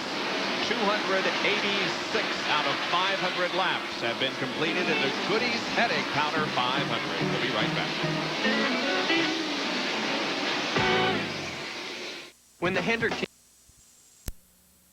Yeah, this is the rear end of the main and tail Ford driven by Derek Cope. Obviously, severe problems here. Derek has gotten out of the car and got into his rig, and this is just part of the bad news for this team. They understand their sponsor, Straight Arrow, will be rolling back to an associate status. So in the next few weeks, they are desperately looking for a full-time major sponsor on their car. So the problems continue. These guys have worked extremely hard. I talked to Derek this morning. He was extremely optimistic about his chances here today. Now the car's on Jack Seas in the rig. Meanwhile, on the track, Jeff Gordon continues to lead the race. Yeah, when you talk about burning up a gear, that's a classic example.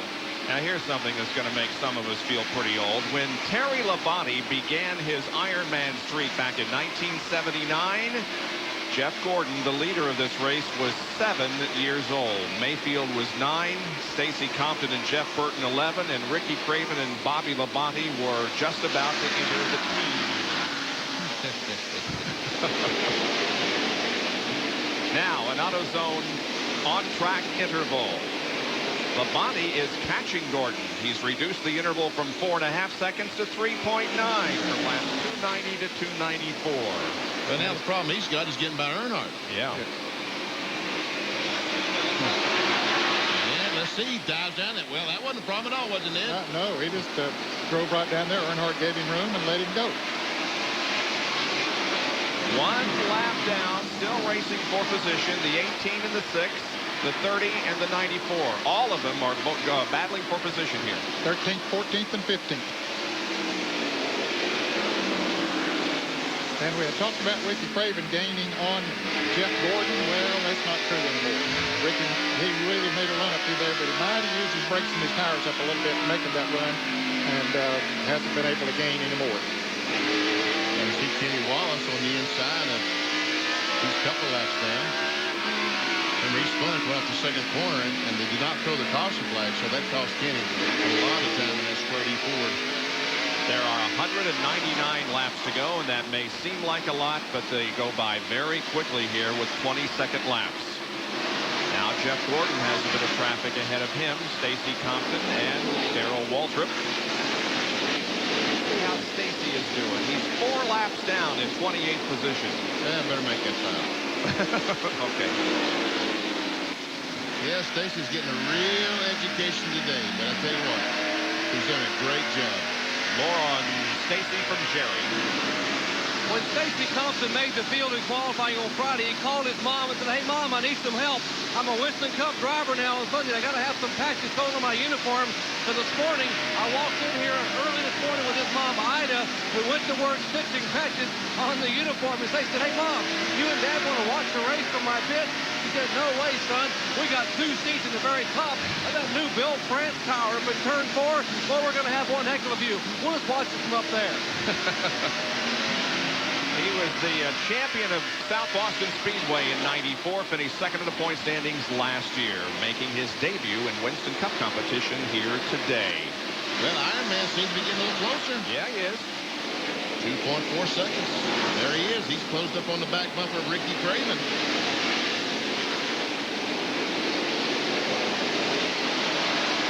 Look at this. Team Hendrick finishing first, second in the last 3 races this year. North Wilkesboro, Bristol, and Darlington too, huh? Wow.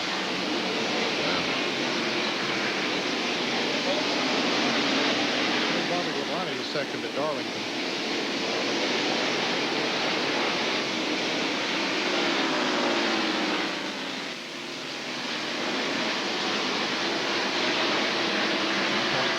Seconds now between first and second.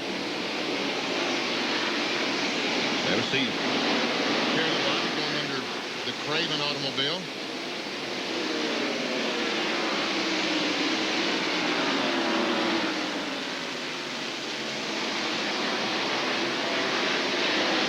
Down just a little bit. 0.03 of a second. Yeah.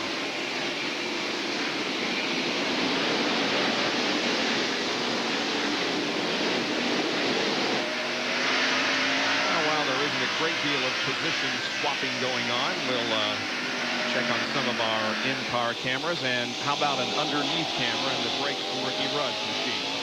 Well, Ricky is really trying to take it easy on those brakes. Let's see if he goes down the corner, hits him, he'll immediately lift his foot off the brakes. Back with the 46 car of Stacy Compton. There we see Ricky Rudd. He is running in 17th position, 1 lap down.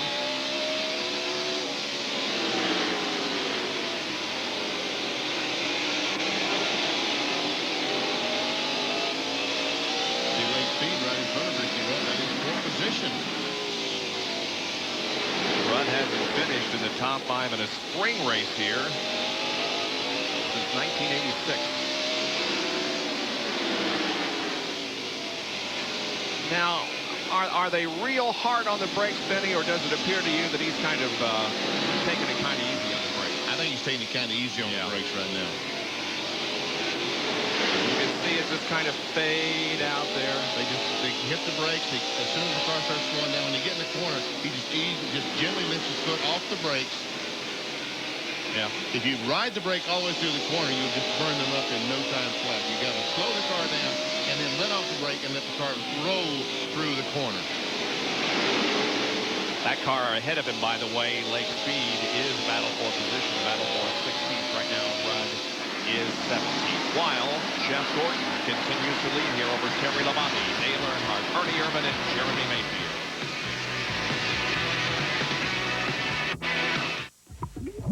If more...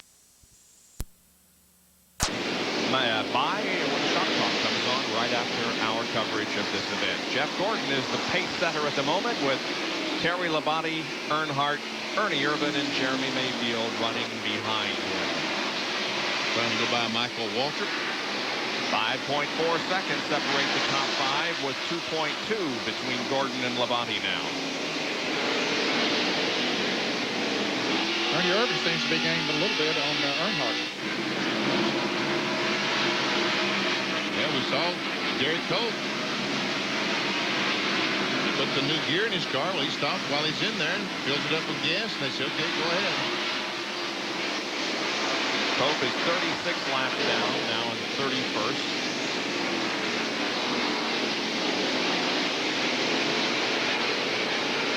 Jeff Gordon, third in the spring, seventh last fall in the 2 Martinsville races in 1995. He led both of those, and he's leading here today. Second place car, Terry Labonte. Kellogg's Cornflakes. Did I read where they just signed with Hendrick through the year 2000 or something? That is correct. Hendrick Motorsports, Kellogg's, Terry Labonte, sponsorship through the year 2000. Good. And they'll also remain an associate sponsor on Jeff Gordon's car. Here's the Napa field summary.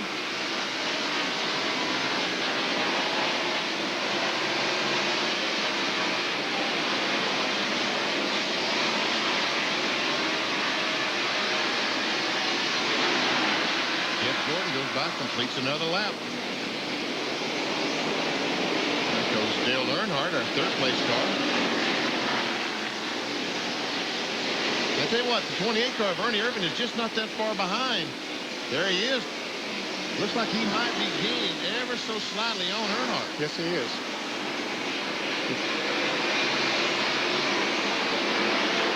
And then will come Jeremy Mayfield. There he is with Rusty Wallace right on his bumper. That's 5th and 6th.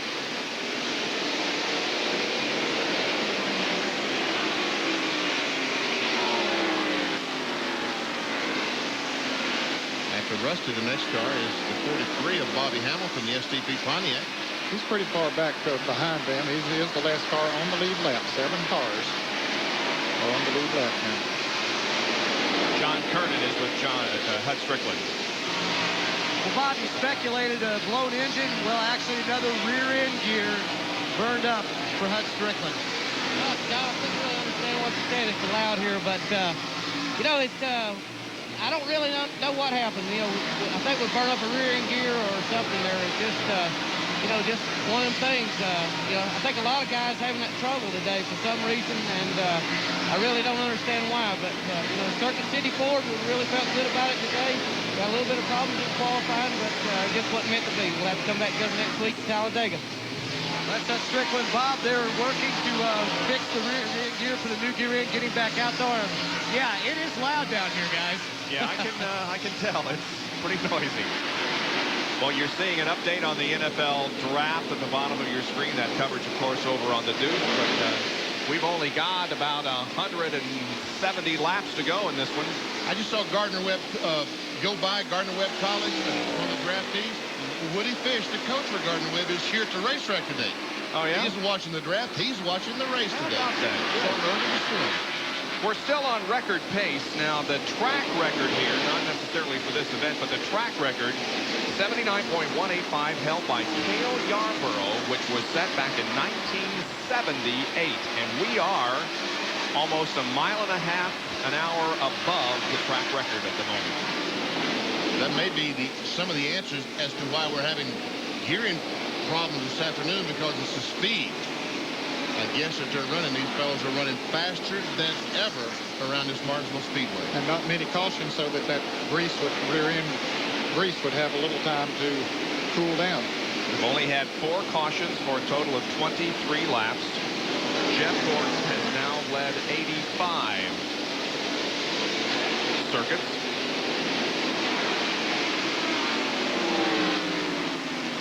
Find out about Michael Waltrip. He's carrying one of our onboard cameras. The 21 is 24th, 4 laps down. He's right behind the 28 of Ernie Irvin.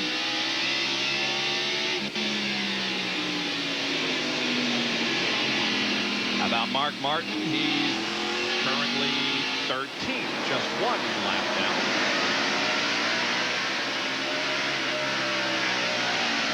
There we see out the back bumper of Mark Martin as Bobby Labonte comes up, and that's the position he's in there.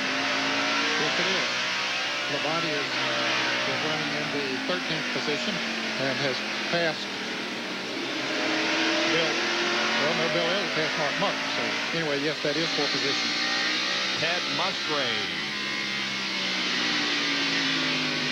is currently where? In 16th position, 2 laps down. He just went 2 laps down, 2 laps to go. And Ricky Rudd there in the tied Ford. Just lost his second lap, so he's 15th. Exactly. Started 30th.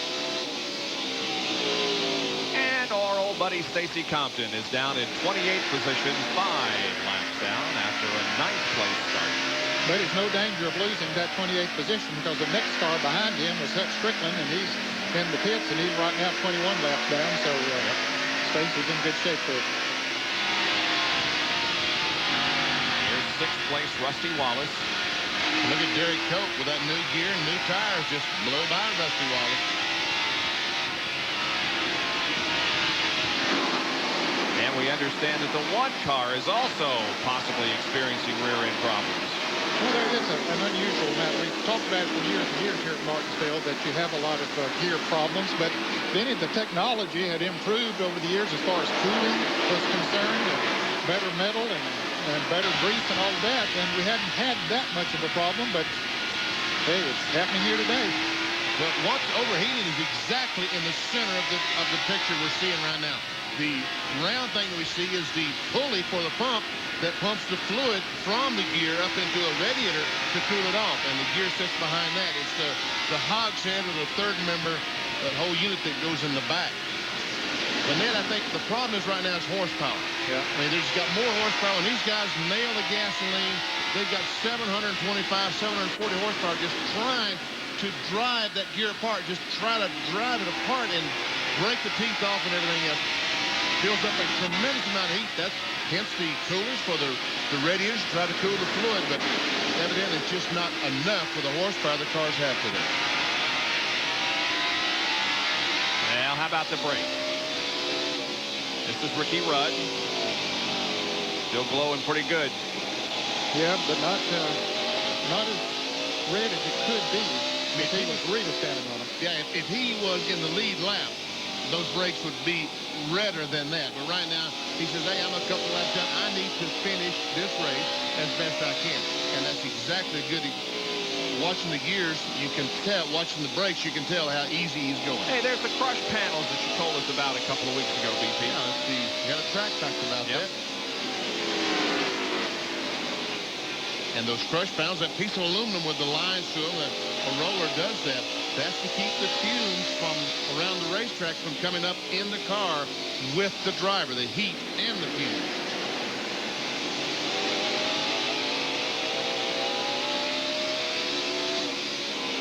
There we see Rudd as he enters the third corner.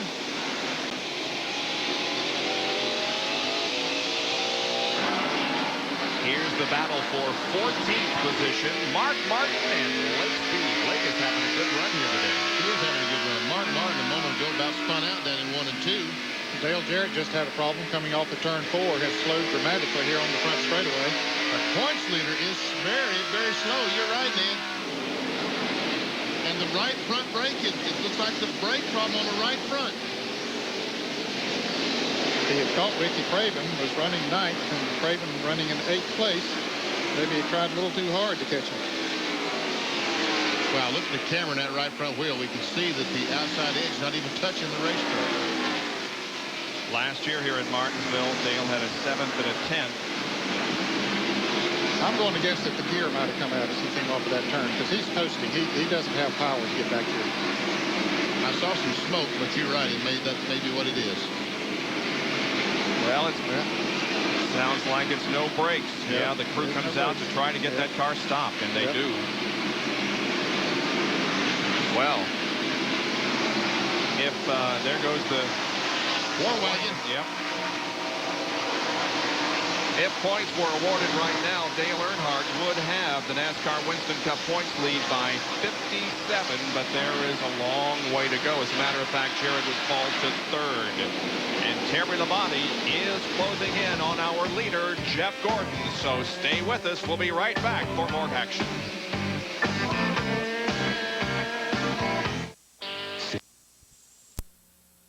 Virginia, as Jeff Gordon, car 24, the leader of the race, as he tries to put another lap on 13th place, Mark Martin. And right behind Jeff is Terry Labonte, second place. He has gradually moved up and caught him.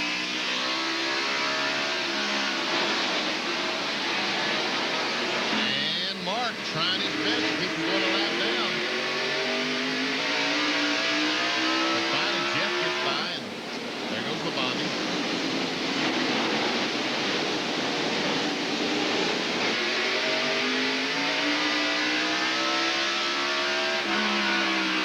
See, 144 laps to go here at Martinsville. By the way, Dave Marcus is back in the race. But another fellow who... And I'm telling you, the points leader, Ned, I know you don't want to say that he had a problem. Bill Weber's down there. Well, guys, it is brakes. They're working on the right front. As you can see, the right front caliper and the brakes. They've checked the others, but this is the problem. They've got fans in there to try and cool things off, but Dale Jarrett had to be basically stopped by his crew. They've got new pieces laying right here that they're going to try and attach, but it's extremely warm in there, and this will take a little while. So Dale Jarrett's out of brakes, and another car reporting brake problems is the 46. So he may be out of brakes as well. You can see they also work on the left front down here. So Dale Jarrett getting front brakes, sitting behind the wall, watching his points lead dwindle away. Lap 359 here at Martinsville. They'll try and get him back out, obviously. It's going to take a little while. 140 laps to go, but if points were awarded right now, Earnhardt would move up one and take the points lead. Labonte would move up one to second. Gordon would move up 3 to third. Jarrett down 3 to fourth, and Ricky Craven would lose a position down to fifth. And then 6 through 10 would be Ricky Rudd down 1, Marlin the same, Elliott up 1, Rusty up 3, and Musgrave down 2 in 10. We have a very competitive Winston Cup season on our hands here, and the 46 of Stacy Compton has rolled into the pit area, and he's shut it down.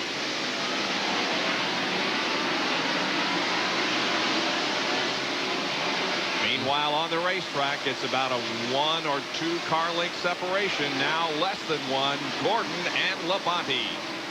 Bill Elliott, McDonald's Ford, is 11th spot. He's 1 lap down, trying his best to keep from going 2 down to Jeff Gordon. Right in front of them is Sterling Marlin. He's 1 lap down. He's in 10th position. He and Bill Elliott are racing for position. Bud Strickland's back in the race. Still no cars officially listed as out.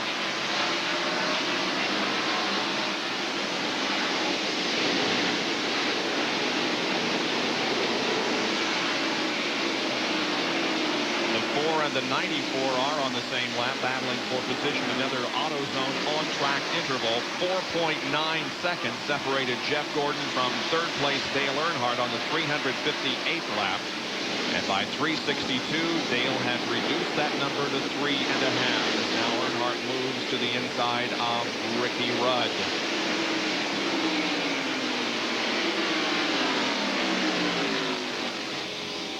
Bernie Irvin has lost a few car lengths to Dale Earnhardt, but only a few. Yeah, at one time he had gained them when he got up within about 10 car lengths, but now dropped back a few. Still hanging in there in 4th place.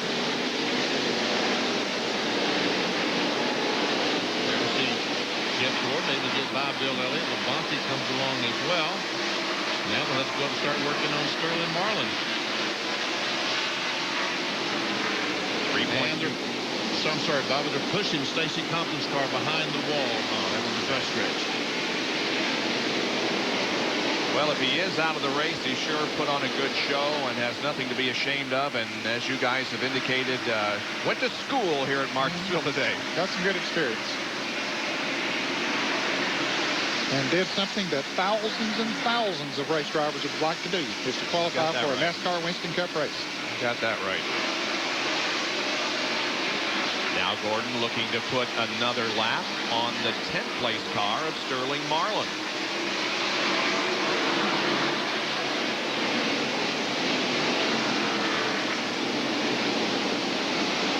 There is Earnhardt, 3rd place. We have a report that there's some debris in turn number 4. Don't know yet whether it's enough to bring out a caution. No caution is showing at the moment.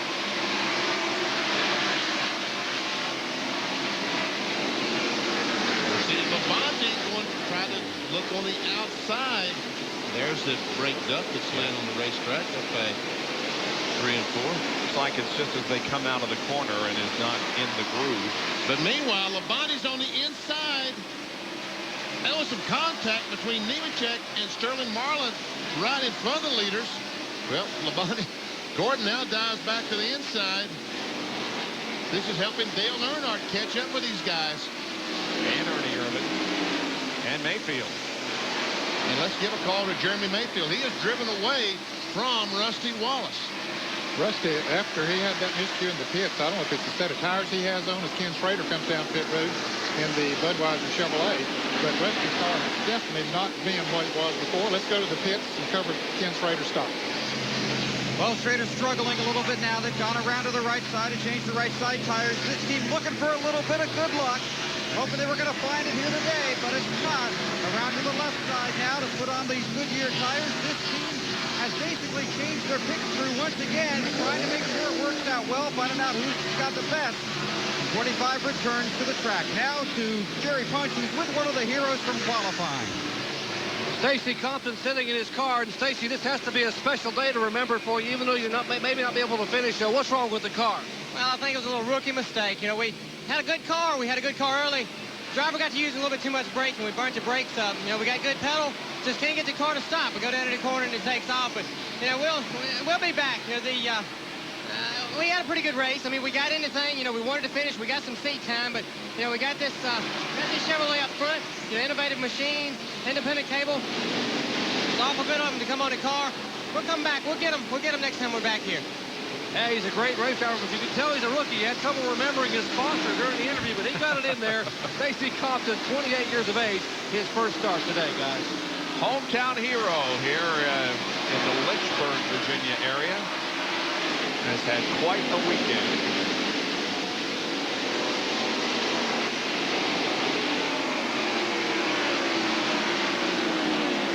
Look at the separation now between first and third, down to 2.2 seconds. Yeah, they still haven't been able to get around Sterling Marlin. Now they will. Sterling gets loose coming off of turn 4 as Earnhardt moves on the inside of Bill Elliott. Oh, a little bit of contact there between the 4 and the 25 as we watch Earnhardt go to the inside of Bill Elliott. Yep, and Jeff Gordon, as he was lapping Marlin, got down to turn 1. He dove for the inside for the groove, but unfortunately the right front fender of Sterling Marlin's was there, and he touched Gordon in the left rear. But it's now less than 2 seconds separation between the first and third place cars of Jeff Gordon and Dale Earnhardt. We'll be right back.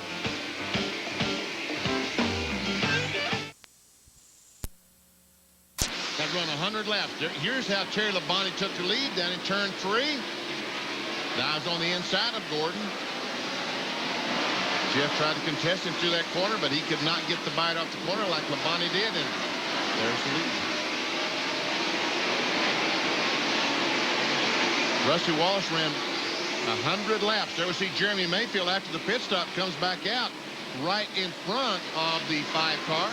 And the spin that Bill Elliott spun, no caution yet. But Bill probably will come down pit road. He wants a caution, but he's not going to get it yet. Nope. Well, he's not coming down pit road. Well, Rusty Wallace and Jeremy Mayfield was just screaming, nope, nope, caution. Oh, and Bill goes to the corner. Maybe 3 abreast in the corner, but everything is okay. They all made it. Dale Jarrett going down pit road to go back on the racetrack, and Terry Labonte is just driving away from Jeff Gordon. Let's watch the replay and see what happened to Elliott. Well, he gets the car loose, and when he backs off to catch the back end, Jeff Bodine comes along and touches him in the back bumper. Jerry Punch covering Ricky Craven's pit stop. A great pit stop, 17, 18, 19 and a half seconds for 4 tires of fuel. That should be his last stop. Let's go back to John Curtin in front of Bobby Hamilton. Bobby Hamilton pulls the number 43 SGP Pontiac into his pits. It's a 4 tire change. Looks like they will make a chassis adjustment. No, actually, they're going to go to the track bar, make a track bar. Let's get to the Labonte pit, Bill Weber. Terry Labonte looking to make it 2 wins in a row. Qualified 7th here. Right side, front tire on, working on the right rear. Now they swing around to the left side, putting in enough fuel to get Terry to the end. Works 3:86 is the lap count. Waiting now on the left rear. Now Terry's away. I got him at 31.9. And Gordon is in and punches there. Final pit stop for Jeff Gordon, defending Winston Cup champion. Right side tires. And apparently, well, they're going to take right sides only, but now they're going to go ahead and put all 4 on every couple of the left side of the car. They clean the windshield. The front grill has been pushed in on the DuPont Chevrolet as left side tire is going on. Here is Earnhardt coming down pit road. Bill Weber is there. And Dale Earnhardt is here for his final stop. He'll get 4 tires and take the drink. They fuel the car, working on the right side. Now they're coming around to the left. Bring the track around. Clean the windshield. Lap 3:89 on the board. Earnhardt hasn't stalled the car, but now gets the green fire. Tightening the lug nut. Left front with cruiser. Earnhardt's away at 20 flat. 28 car heading down pit road. John Kernan waits. Ernie Irvin will pull in. It'll be a 4-tire change. His last scheduled stop. Well, 110 laps from the end of the race. No chassis adjustment, no air pressure adjustment. Larry McCrindle told me it takes about 15 laps before the car really starts to run well. Left side tires going on. Ready so far. A flawless pit stop. Let the tight dirties out of the way.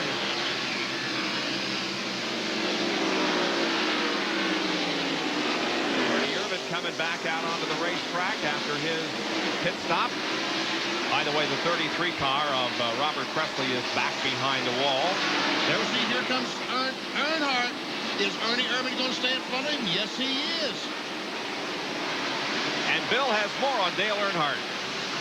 Yeah, I thought he shut the car off, but I checked. They say Earnhardt was out of gas when he pitted. So out of gas. Now the 3. The door with a 28 as they come down the front stretch. So a close call for the 3 bunch. Earnhardt plowed the 28. Dale Earnhardt got his fuel as well as his tires. Now back in the race. I think Ernie just a couple of laps to get the air pressure built up in those tires and get the tires seated in a little bit. Now here's a battle for the lead. Once again, Labonte tried to do it this time on the outside of Jeff Gordon. Well, Jeff Gordon made a great pit stop. And Labonte did not have an exceptionally good pit stop, but here he is on the back bumper of Jeff Gordon battling for the lead. You talk about Ironman. Remember when Cal Ripken broke the record for most consecutive starts? He hit a home run. Yeah. Well, Labonte won last week in tying the record. Could he hit a home run and drive away to victory here in his record-breaking win? He might, but he has his teammate Jeff Gordon to contend with here in the last 106 laps of this event. Stay with us.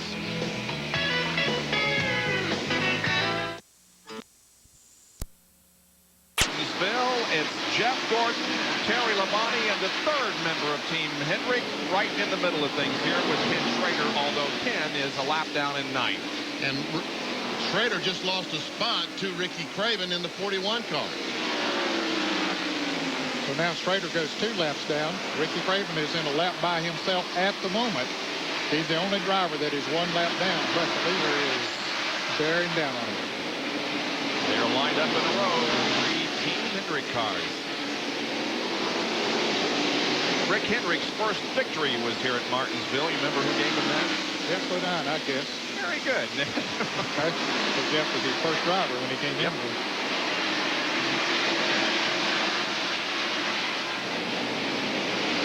Yeah, looks like Terry looks to the inside there going into 1.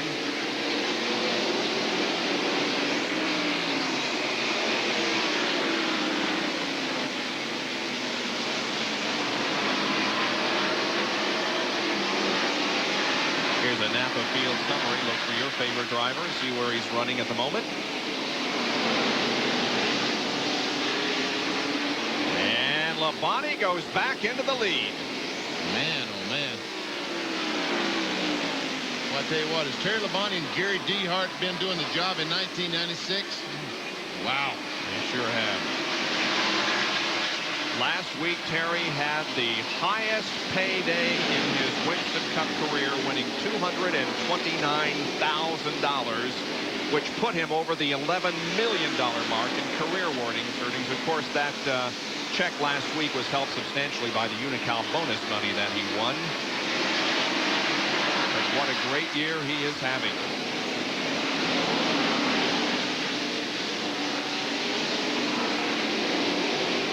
And when Labonte gets in front, he just simply pulls away from. There's Rick Hendrick, and boy, he's a very happy car owner right now. He's got first, second, and ninth. Man. And now Ricky Craven goes 2 laps down in 8th position.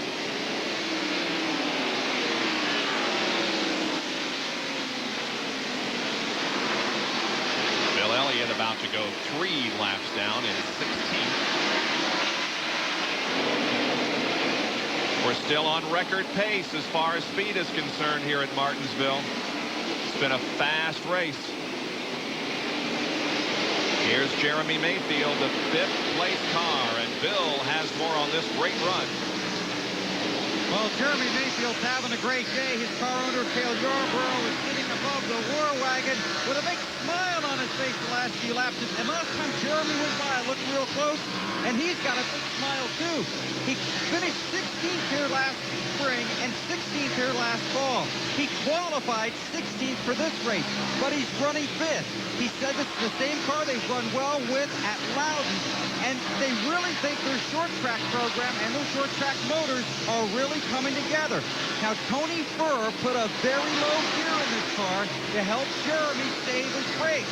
Jeremy Mayfield is sitting in that car, but I'm telling you, crew chief Tony Furr is helping him drive it. And not only are they looking at a solid finish right now here at Martinsville, they were lightning quick in testing at Talladega, and that's where we're going next. He's on pace with his best career finish, which was turned in earlier this year at Atlanta when he finished in 5th spot. Well, while that report was being given, the fans jumped up. Terry Labonte was passing Bill Elliott on the outside coming off the turn 4. He got his right wheels up in the loose step, as they call it. He almost bought the farm, as we say. Here's Jerry. Ray Evernham is out on pit road complaining to the NASCAR official, as was Charlie Preston, that there is oil on the racetrack. Jeff Gordon is radioed and said, mine is slipping and sliding everywhere. I think Terry Labonte is also radioed in, and apparently they are going to put the caution out because of a number of drivers complaining of oil on the racetrack. I bet you that Terry Labonte was not complaining about it. He did get very high twice. I think he got higher than maybe this is the first time when he went up there. I thought he was on the outside of Bill Elliott. No, this is the last time coming around. You see how the car just slips up the racetrack? Yeah. He was higher than that the last time, the one I was talking about. He was all the way up there in that black part of the racetrack. Well, the 90 car went in the pits just a lap or so, smoking badly, so maybe that was it. Here's Bill Weber and Terry Labonte's pit. The 5, 24, the 3, all on pit road. Right side's on for Terry Labonte. They swing around to the left side. They'll put on tires there, down to Jerry Punch. No air pressure, no checking adjustment whatsoever. Left side tires already going on the car. Right side have gone on. As they are almost through here to Terry Labonte down pit road. Jeff Gordon is second and Earnhardt is third. Let's check in the back pits with Left side tires going on Ernie Irvin's car. The 4 tire change, no chassis adjustment. There goes Terry Labonte, Jeff Gordon, and Dale Earnhardt. But there goes Ernie headed down pit road. He'll fall in line in the 4th position. Yeah, he's going to beat Rustin Wallace out. But I think the 24 car got across that line down there first. It was There's close. Another advantage of being in that first pit down there. Of course, the NASCAR officials will figure it out. That was just my opinion as I looked at it, but we'll see. Yeah, there's been a lot of talk about that recently. How should the defending Winston Cup champion have the right to have that first pit stall? Because look what happens when the car comes down on the jack. He is immediately there at the line, and that is about as close as you can get.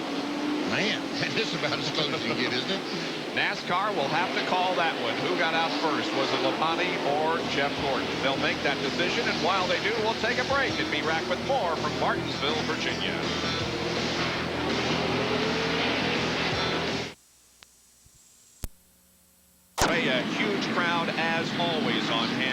this half-mile racetrack, and they have built these stands up in recent years. There's the one over in turns 3 and 4. That's a brand new 7,000-seat grandstand that just went up here. So this will be a record crowd because it did not have those 7,000 seats last race. Yep. And they always come to a very well-prepared and immaculate Martinsville Speedway. It's always fun to come here in the state of Virginia, the Commonwealth of Virginia. We'll take another break and be right back.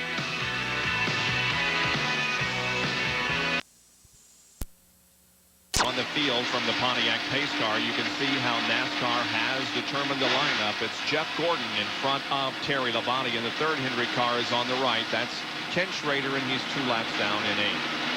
And by the way, once hello once again to Elmo Langner, the pace car driver, not here this weekend. That's Marlon Wright. Also, Buster Alton not here this weekend. And Billy Engel, his wife Pat, had some surgery on Friday. He did not make the trip up here this weekend. So all you folks get well, really. Green flag is out. Back to racing at Martinsville. We've had 15 lead changes so far today, and the race record is 18, set back in 1979.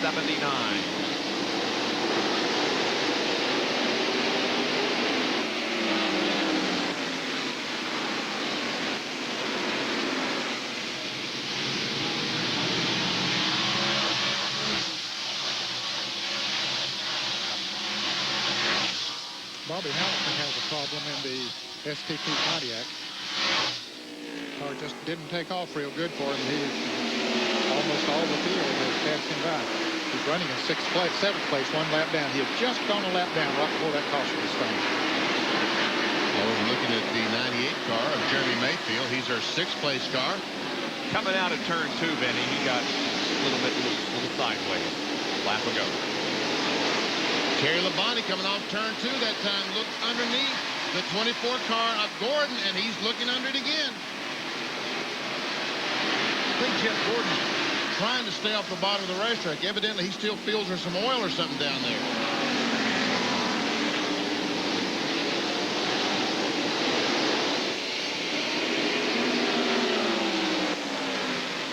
He's running a very strange groove. Almost make contact, did Labonte.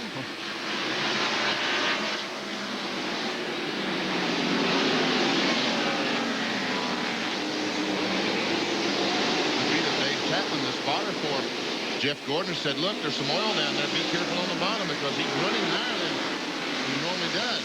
4th and 5th here, Bernie Irvin and Rusty Wallace. Rusty didn't seem to have any problem on the bottom, did he?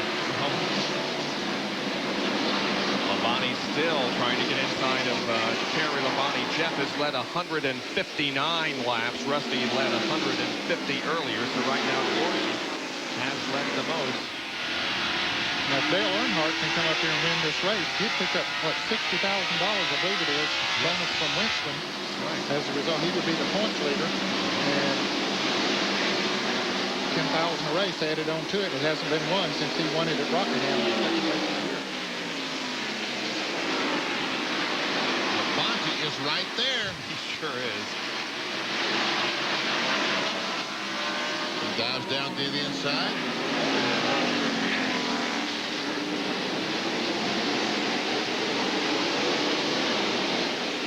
Johnny Benson, Pontiac, the rookie contender, is on pit road with the hood up, out of brakes, we understand. Look at Earnhardt close in. He sure is.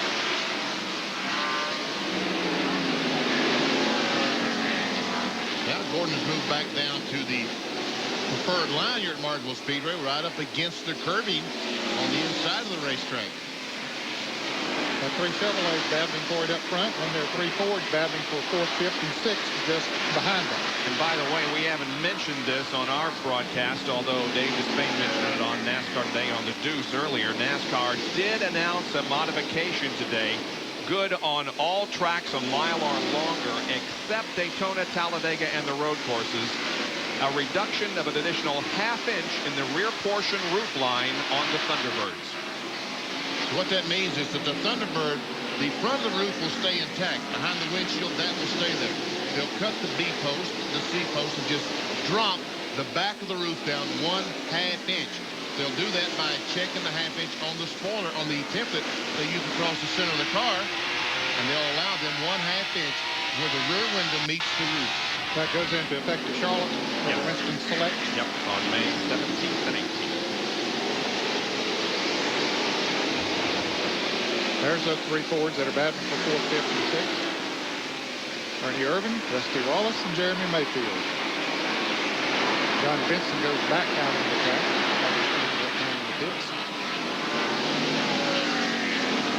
Irvin has visited victory lane here at Martinsville. He won the fall race in 1993. Rusty Wallace, a former winner here, and of course Jeremy is looking for his first Winston Cup race. Now, aerodynamically, that 98 car is not too pretty. About like a shoebox. He hit someone early on the race. Must not have run, what, 10, 15 laps? Oh, yeah. Nailed somebody. Yeah, that was real early in the race. I think in 12 cars he hit Jerry Cope. But he has given Nipper quite a ride this afternoon. Well, Terry Labonte is having trouble right now because Dale Earnhardt is about to pass him, and Jeff Gordon is driven away from him. Yeah, Gordon has really opened up an advantage, and there goes Earnhardt picking up 2nd place. Now Ernie Irvin is looking for 3rd. Obviously, something has gone amiss on the Labonte car. This happened earlier on in the race. Labonte did the same thing. There goes Jeremy Mayfield by, although I don't think he was this slow earlier part of the race. Boy, he drops back to the last car on the lead lap to 6th position. So maybe not a home run in the record-setting Ironman race. But the Hendrick team still has the top dog at the moment. There he is, Jeff Gordon. He's got quite an interval now between himself and Dale Earnhardt as the laps wind down with less than 63 to go. 1.8 seconds. Here is a position attempt by Bobby Labonte. 9th and 10th. They're both 2 laps down, Labonte and Craven. All those cars, Schrader, Bobby Labonte, and Ricky Craven, all 2 laps down, all battling for position. We're told that it's brakes is the problem on the Kellogg's Chevrolet. Well, you can have an Iron Man, but you can't have iron brakes. And that has caused Labonte to drop back to 6th spot.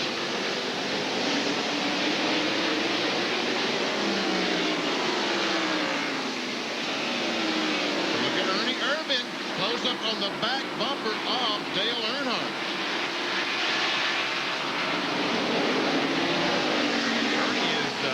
Above his best for the year. His best finish so far has been a 4th at Atlanta, and right now he's 3rd and knocking on 2nd place's door.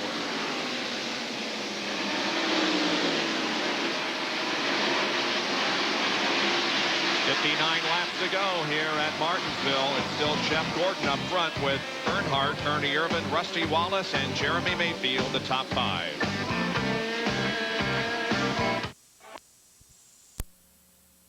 Lap have come in, but Ernie Irvin and Dale Earnhardt didn't.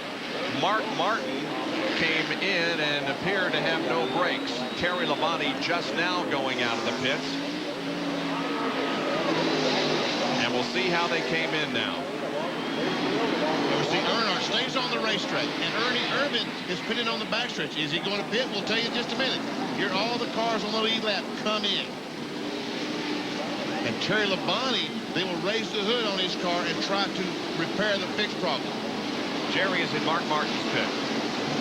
Apparently what we're hearing is that the piston has popped out of the right front caliper. They're just going to try to cap it and get Mark out for the final lap. What, 56 laps remaining here at Martinsville. What a tough break for the Valvoline Ford driver. He sits on pit road. They have the car jacked up, the right front tire off, and as yet it's still too hot to work on it. They have a fireman to be able to stand by in case there is a brake fluid fire while they try to cap that piston in the caliper. So while we're under caution, we'll take another break here at Martinsville. 445 laps are completed. Back with more action in just a moment. 20 laps on these tires since the last pit stop. There we see Rusty Wallace dive on the inside of Schrader. So there we are, the first 4 cars. Earnhardt Ernie Irvin, Jeff Gordon, and Rusty Wallace. The question is, will those tires stand up for Earnhardt and Irvin? Now, if this had been last week in Wilkes-Barre, they wouldn't have stayed out there. They would have come in and got tires. But this track is not as hard on tires, and here comes Gordon down on the inside of Irvin. Trying to get second position from Ernie. They go down the backstretch side by side. Jerry, why didn't Earnhardt pit? David Smith said they only had 20 laps on the tires, and here track position is so critical. As Ned said a moment ago, tires don't give up that much. So with 20-lap tires, Earnhardt just trying to hang on to the maybe steal one these last 50 laps. Gordon has moved to second. Here comes Rusty to the inside of Ernie for third into turn 4. And here's John Kernan with an explanation of why Ernie didn't come in. Well, Larry McReynolds said, hey, we only had 20 laps on those tires. Let's roll the dice. The car hadn't been running well up until you got about 40 or 50 laps on the set of tires. So they decided to stay out there, take their chances. And right now, Ernie is dropped from second back to fourth. Jeff Gordon now putting a tremendous amount of heat on Dale Earnhardt, and he's going to get the lead, it would appear, in turn 1. Yes, Gordon goes to the front. Now, I bet there's some wishing that we'd have put some tires on. But, you know, you take those gambles. Rusty takes second. Now, Jerry Mayfield also made a pit stop. So, he's coming right up on. They're showing Jeremy a lap down. I don't understand that, but I don't either.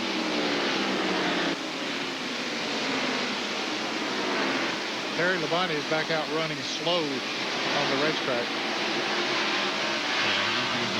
Inside. Now they've corrected that, Danny. He's not a lap down before. I didn't see how that was possible either. yeah, here comes Ernie Irvin. He's going to try to dive on the inside of Earnhardt.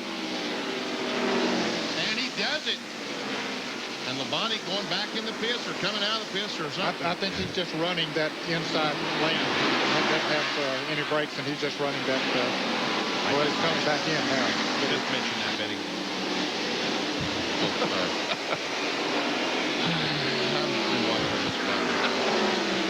I have not been in sync all day, Bob. I'm sorry. From the very first get-go, meanwhile, Jeremy said, come on, guys, go on.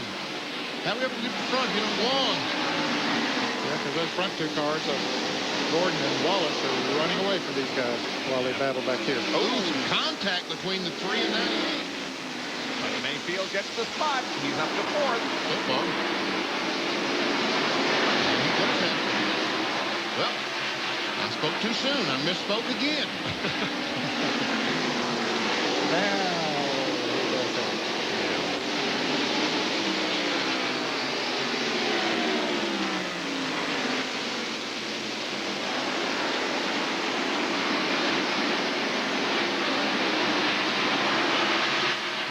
looks like Nipper past Chipper. Oh, we got some trouble. Oh, Chip Bodine. Still no caution. If he can just put in first gear. Here comes the leaders. And Bodine pulls away. There will be no caution.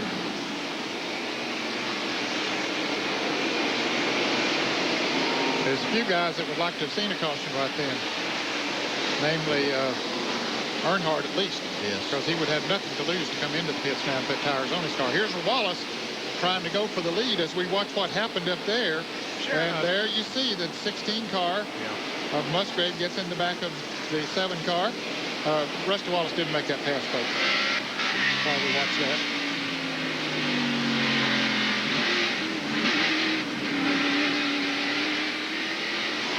And that's how Jeff Bodine spun around, but it did not result in a caution. Meanwhile, the battle is going on hot and heavy. Jeff Gordon at the moment leading Rusty Wallace. We'll be right back.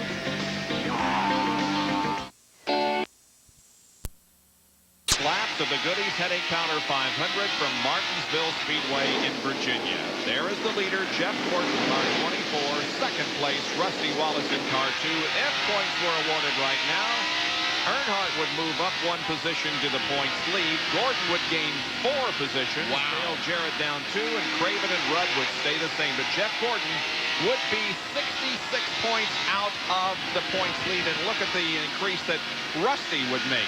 5 positions up to number 7. Well, Rusty Wallace is, Jeff Gordon is driving away. Just a couple of car lengths. Well, I take that back. Here's Bill Weber with more on Rusty Wallace. Well, if he can catch Gordon, it'll be quite a comeback for these guys. They were really wrecked after that bad pit stop they had midway through this race.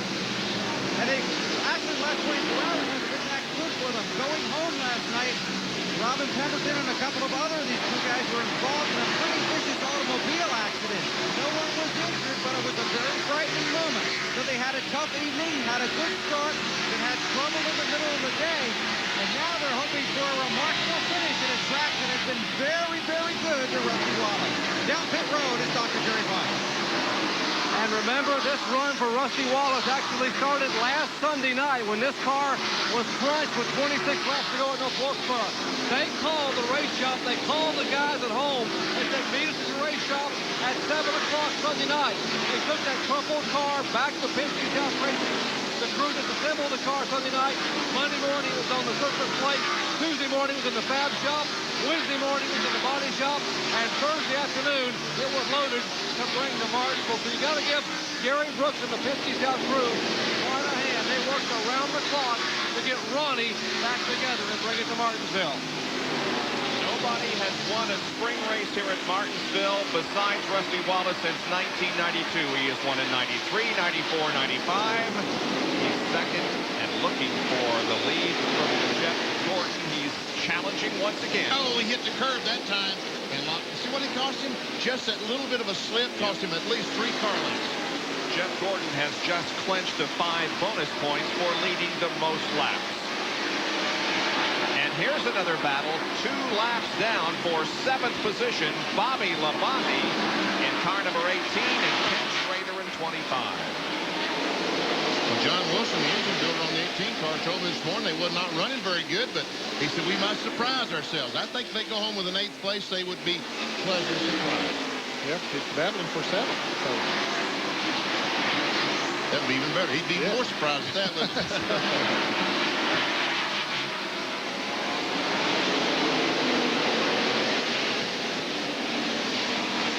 There's another battle going on. That's Sterling Marlin, Ted Musgrave, and Lake Speed. That would be 11th, 12th, and 13th. They're also 2 laps down, same as Bobby Labonte and Ken Schrader. So Bill Elliott drive into that picture just a moment ago. He is 3 laps down. The first car, 3 laps down. Yeah, Bill got spun out up there. That cost him that extra lap. Oh, 10 car Ricky Rudd slowed down, and there we see Jeff Gordon and Rusty Wallace. There we see the 10 car as Mark Martin just blows by him. He was running 10th, Rudd was, but now begins to lose spots as the car is very slow. Jimmy Spencer. Yeah. Okay, no caution yet. He's down on the inside of the racetrack. Let's see if he gets going. They're watching it. Yep. Yeah, he gets going. Earnhart missed another chance there. He said, man, I need a caution. he continues to drop back. Earnhardt does. Earnhardt is 5th, but the 6th place car is a lap down. The leaders are in heavy traffic. Wow. Here's Gordon moving to the inside of Joe Nemechek along with Rusty. Up ahead is the 99 of Jeff Burton. I think the biggest problem that Rusty Wallace has right now, he and the 24 car, it looks like their cars work in exactly the same tracks. You see Rusty, when he gets out of that groove on the bottom of the racetrack, he loses the car length. When Jeff Gordon moves up the racetrack, he loses Rusty Wallace. They both got to be right there, and that's going to make it awfully difficult for Rusty Wallace to pass. Everybody is standing here at Martinsville for the last 20 laps of this race. When they come down, the complete lap, 480. Gordon now with a couple of car length advantage on Rusty.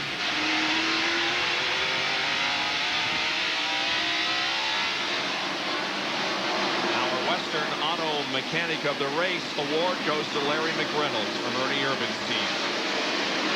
Congratulations to Larry.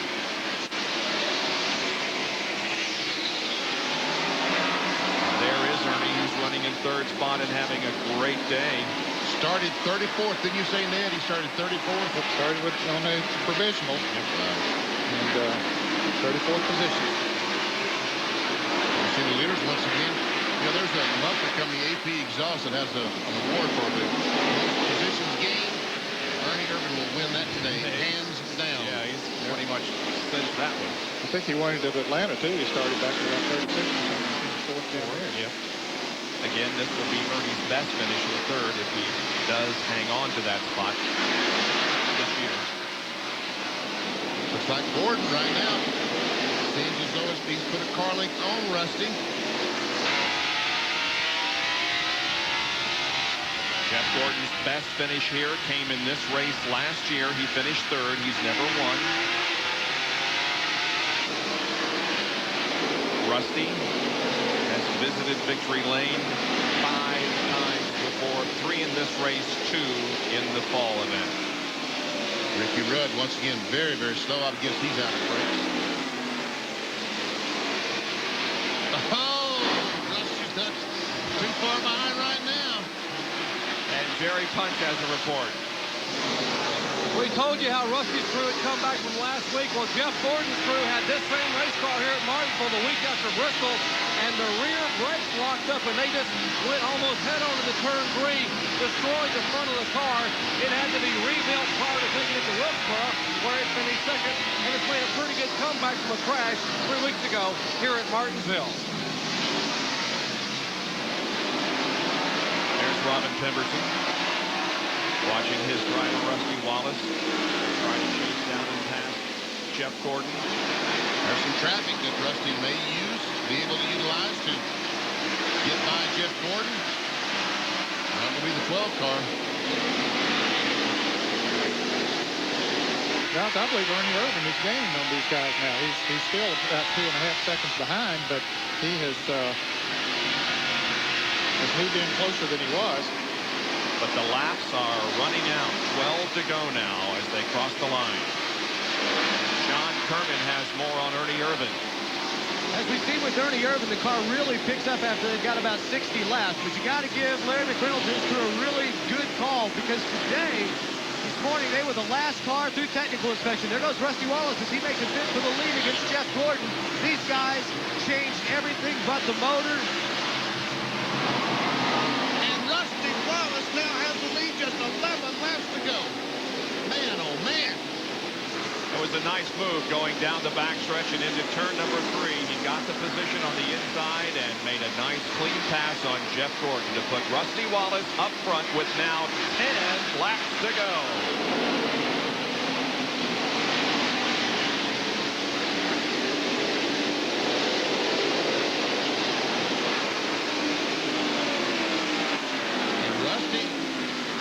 Just trying to lay back and cool something down, or cool his brakes down, cool the engine down.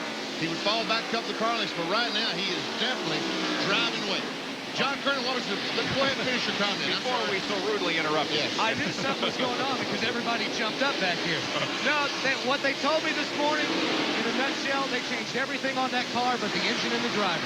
So they made the right choices this morning. Rusty is putting some distance between himself and Jeff Gordon, positioning cars between him, and with just 8 laps to go, 7.5 laps to go, it appears that Rusty Wallace is going to pick up another win here at Martinsville. And Ernie Irvin is definitely gaining on Jeff Gordon. It sure is. He has closed that down from 2.5 seconds to a little over 1 second. It's 7 laps to go. Does Ernie have time to catch Jeff Gordon?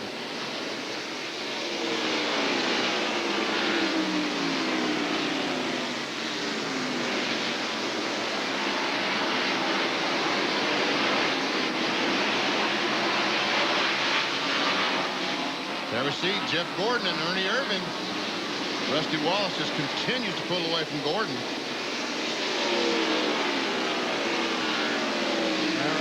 Under a second. He is really coming in on Gordon. There he is. He's right there. And Kenny Wallace between the two. And Kenny Wallace just goes over and lets Ernie go. Can he catch him? He's got 5 laps. A lot of time. I believe he can. Yeah, he has caught him. He's only a car length and a half. Yep. Larry McReynolds and the crew cheer on Ernie Irvan. They all stand up on the wall. Brooke Gordon cheers for her husband.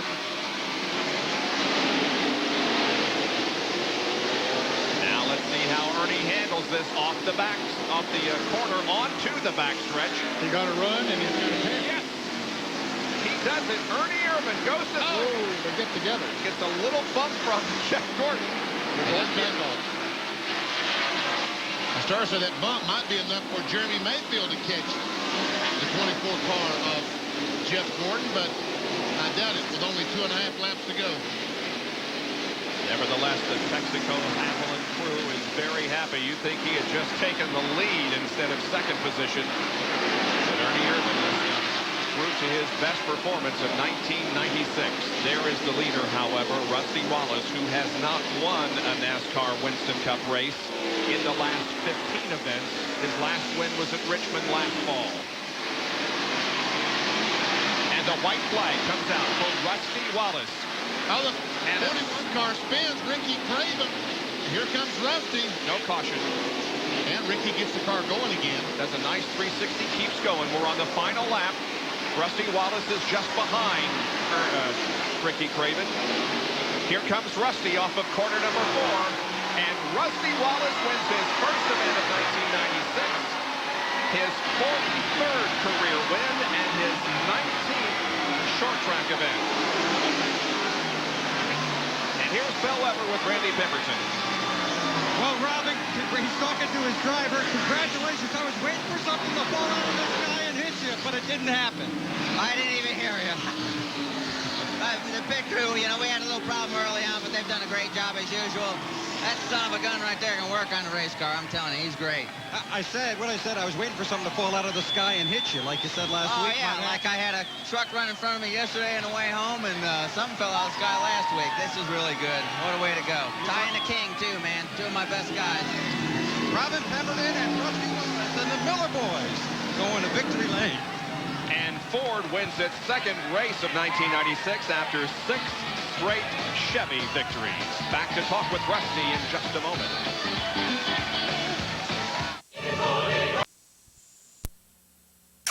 For the 6th time, Rusty Wallace wins at Martinsville. He now has 12 wins in the last 31 short track races. To our McDonald's Winner's Circle interview, here's the good doctor.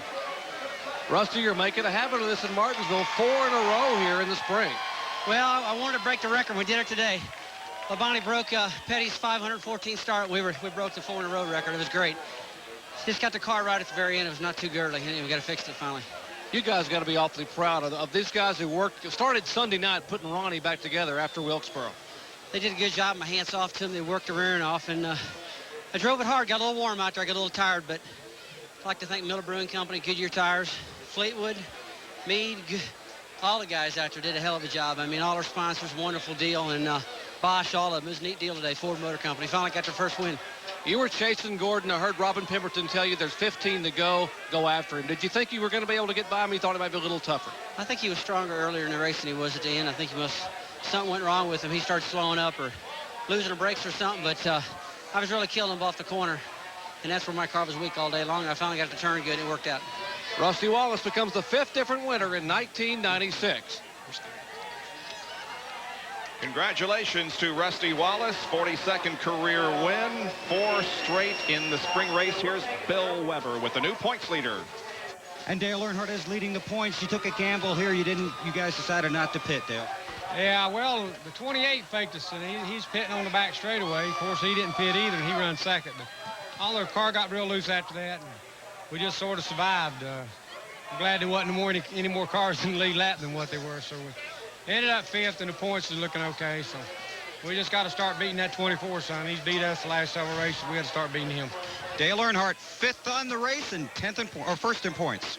76-point advantage unofficially over Jeff Gordon at the end of this race. Back to wrap it up in a moment. Official sponsor of the 1996 Olympic Summer Games. This Bud's for you. By McDonald's on the track and in our restaurants. Just watch us cook. And by Chevrolet. One car company has won more races in the history of NASCAR. Genuine Chevrolet. Well, we take a look at the final results here this afternoon. 5 cars ended up on the lead lap, and Jeremy Mayfield had his career best. A 4th place finish. Bobby Hamilton back in 6th. That ties his best for the year. Darrell Waltrip, the winningest driver here at Martinsville, finishes in 16th position. Terry Labonte wound up in 24th place. After a tough break and after he ran up front for almost all of the event. We'll be back to wrap it up and get set for Shop Talk in just a moment. Stay with us.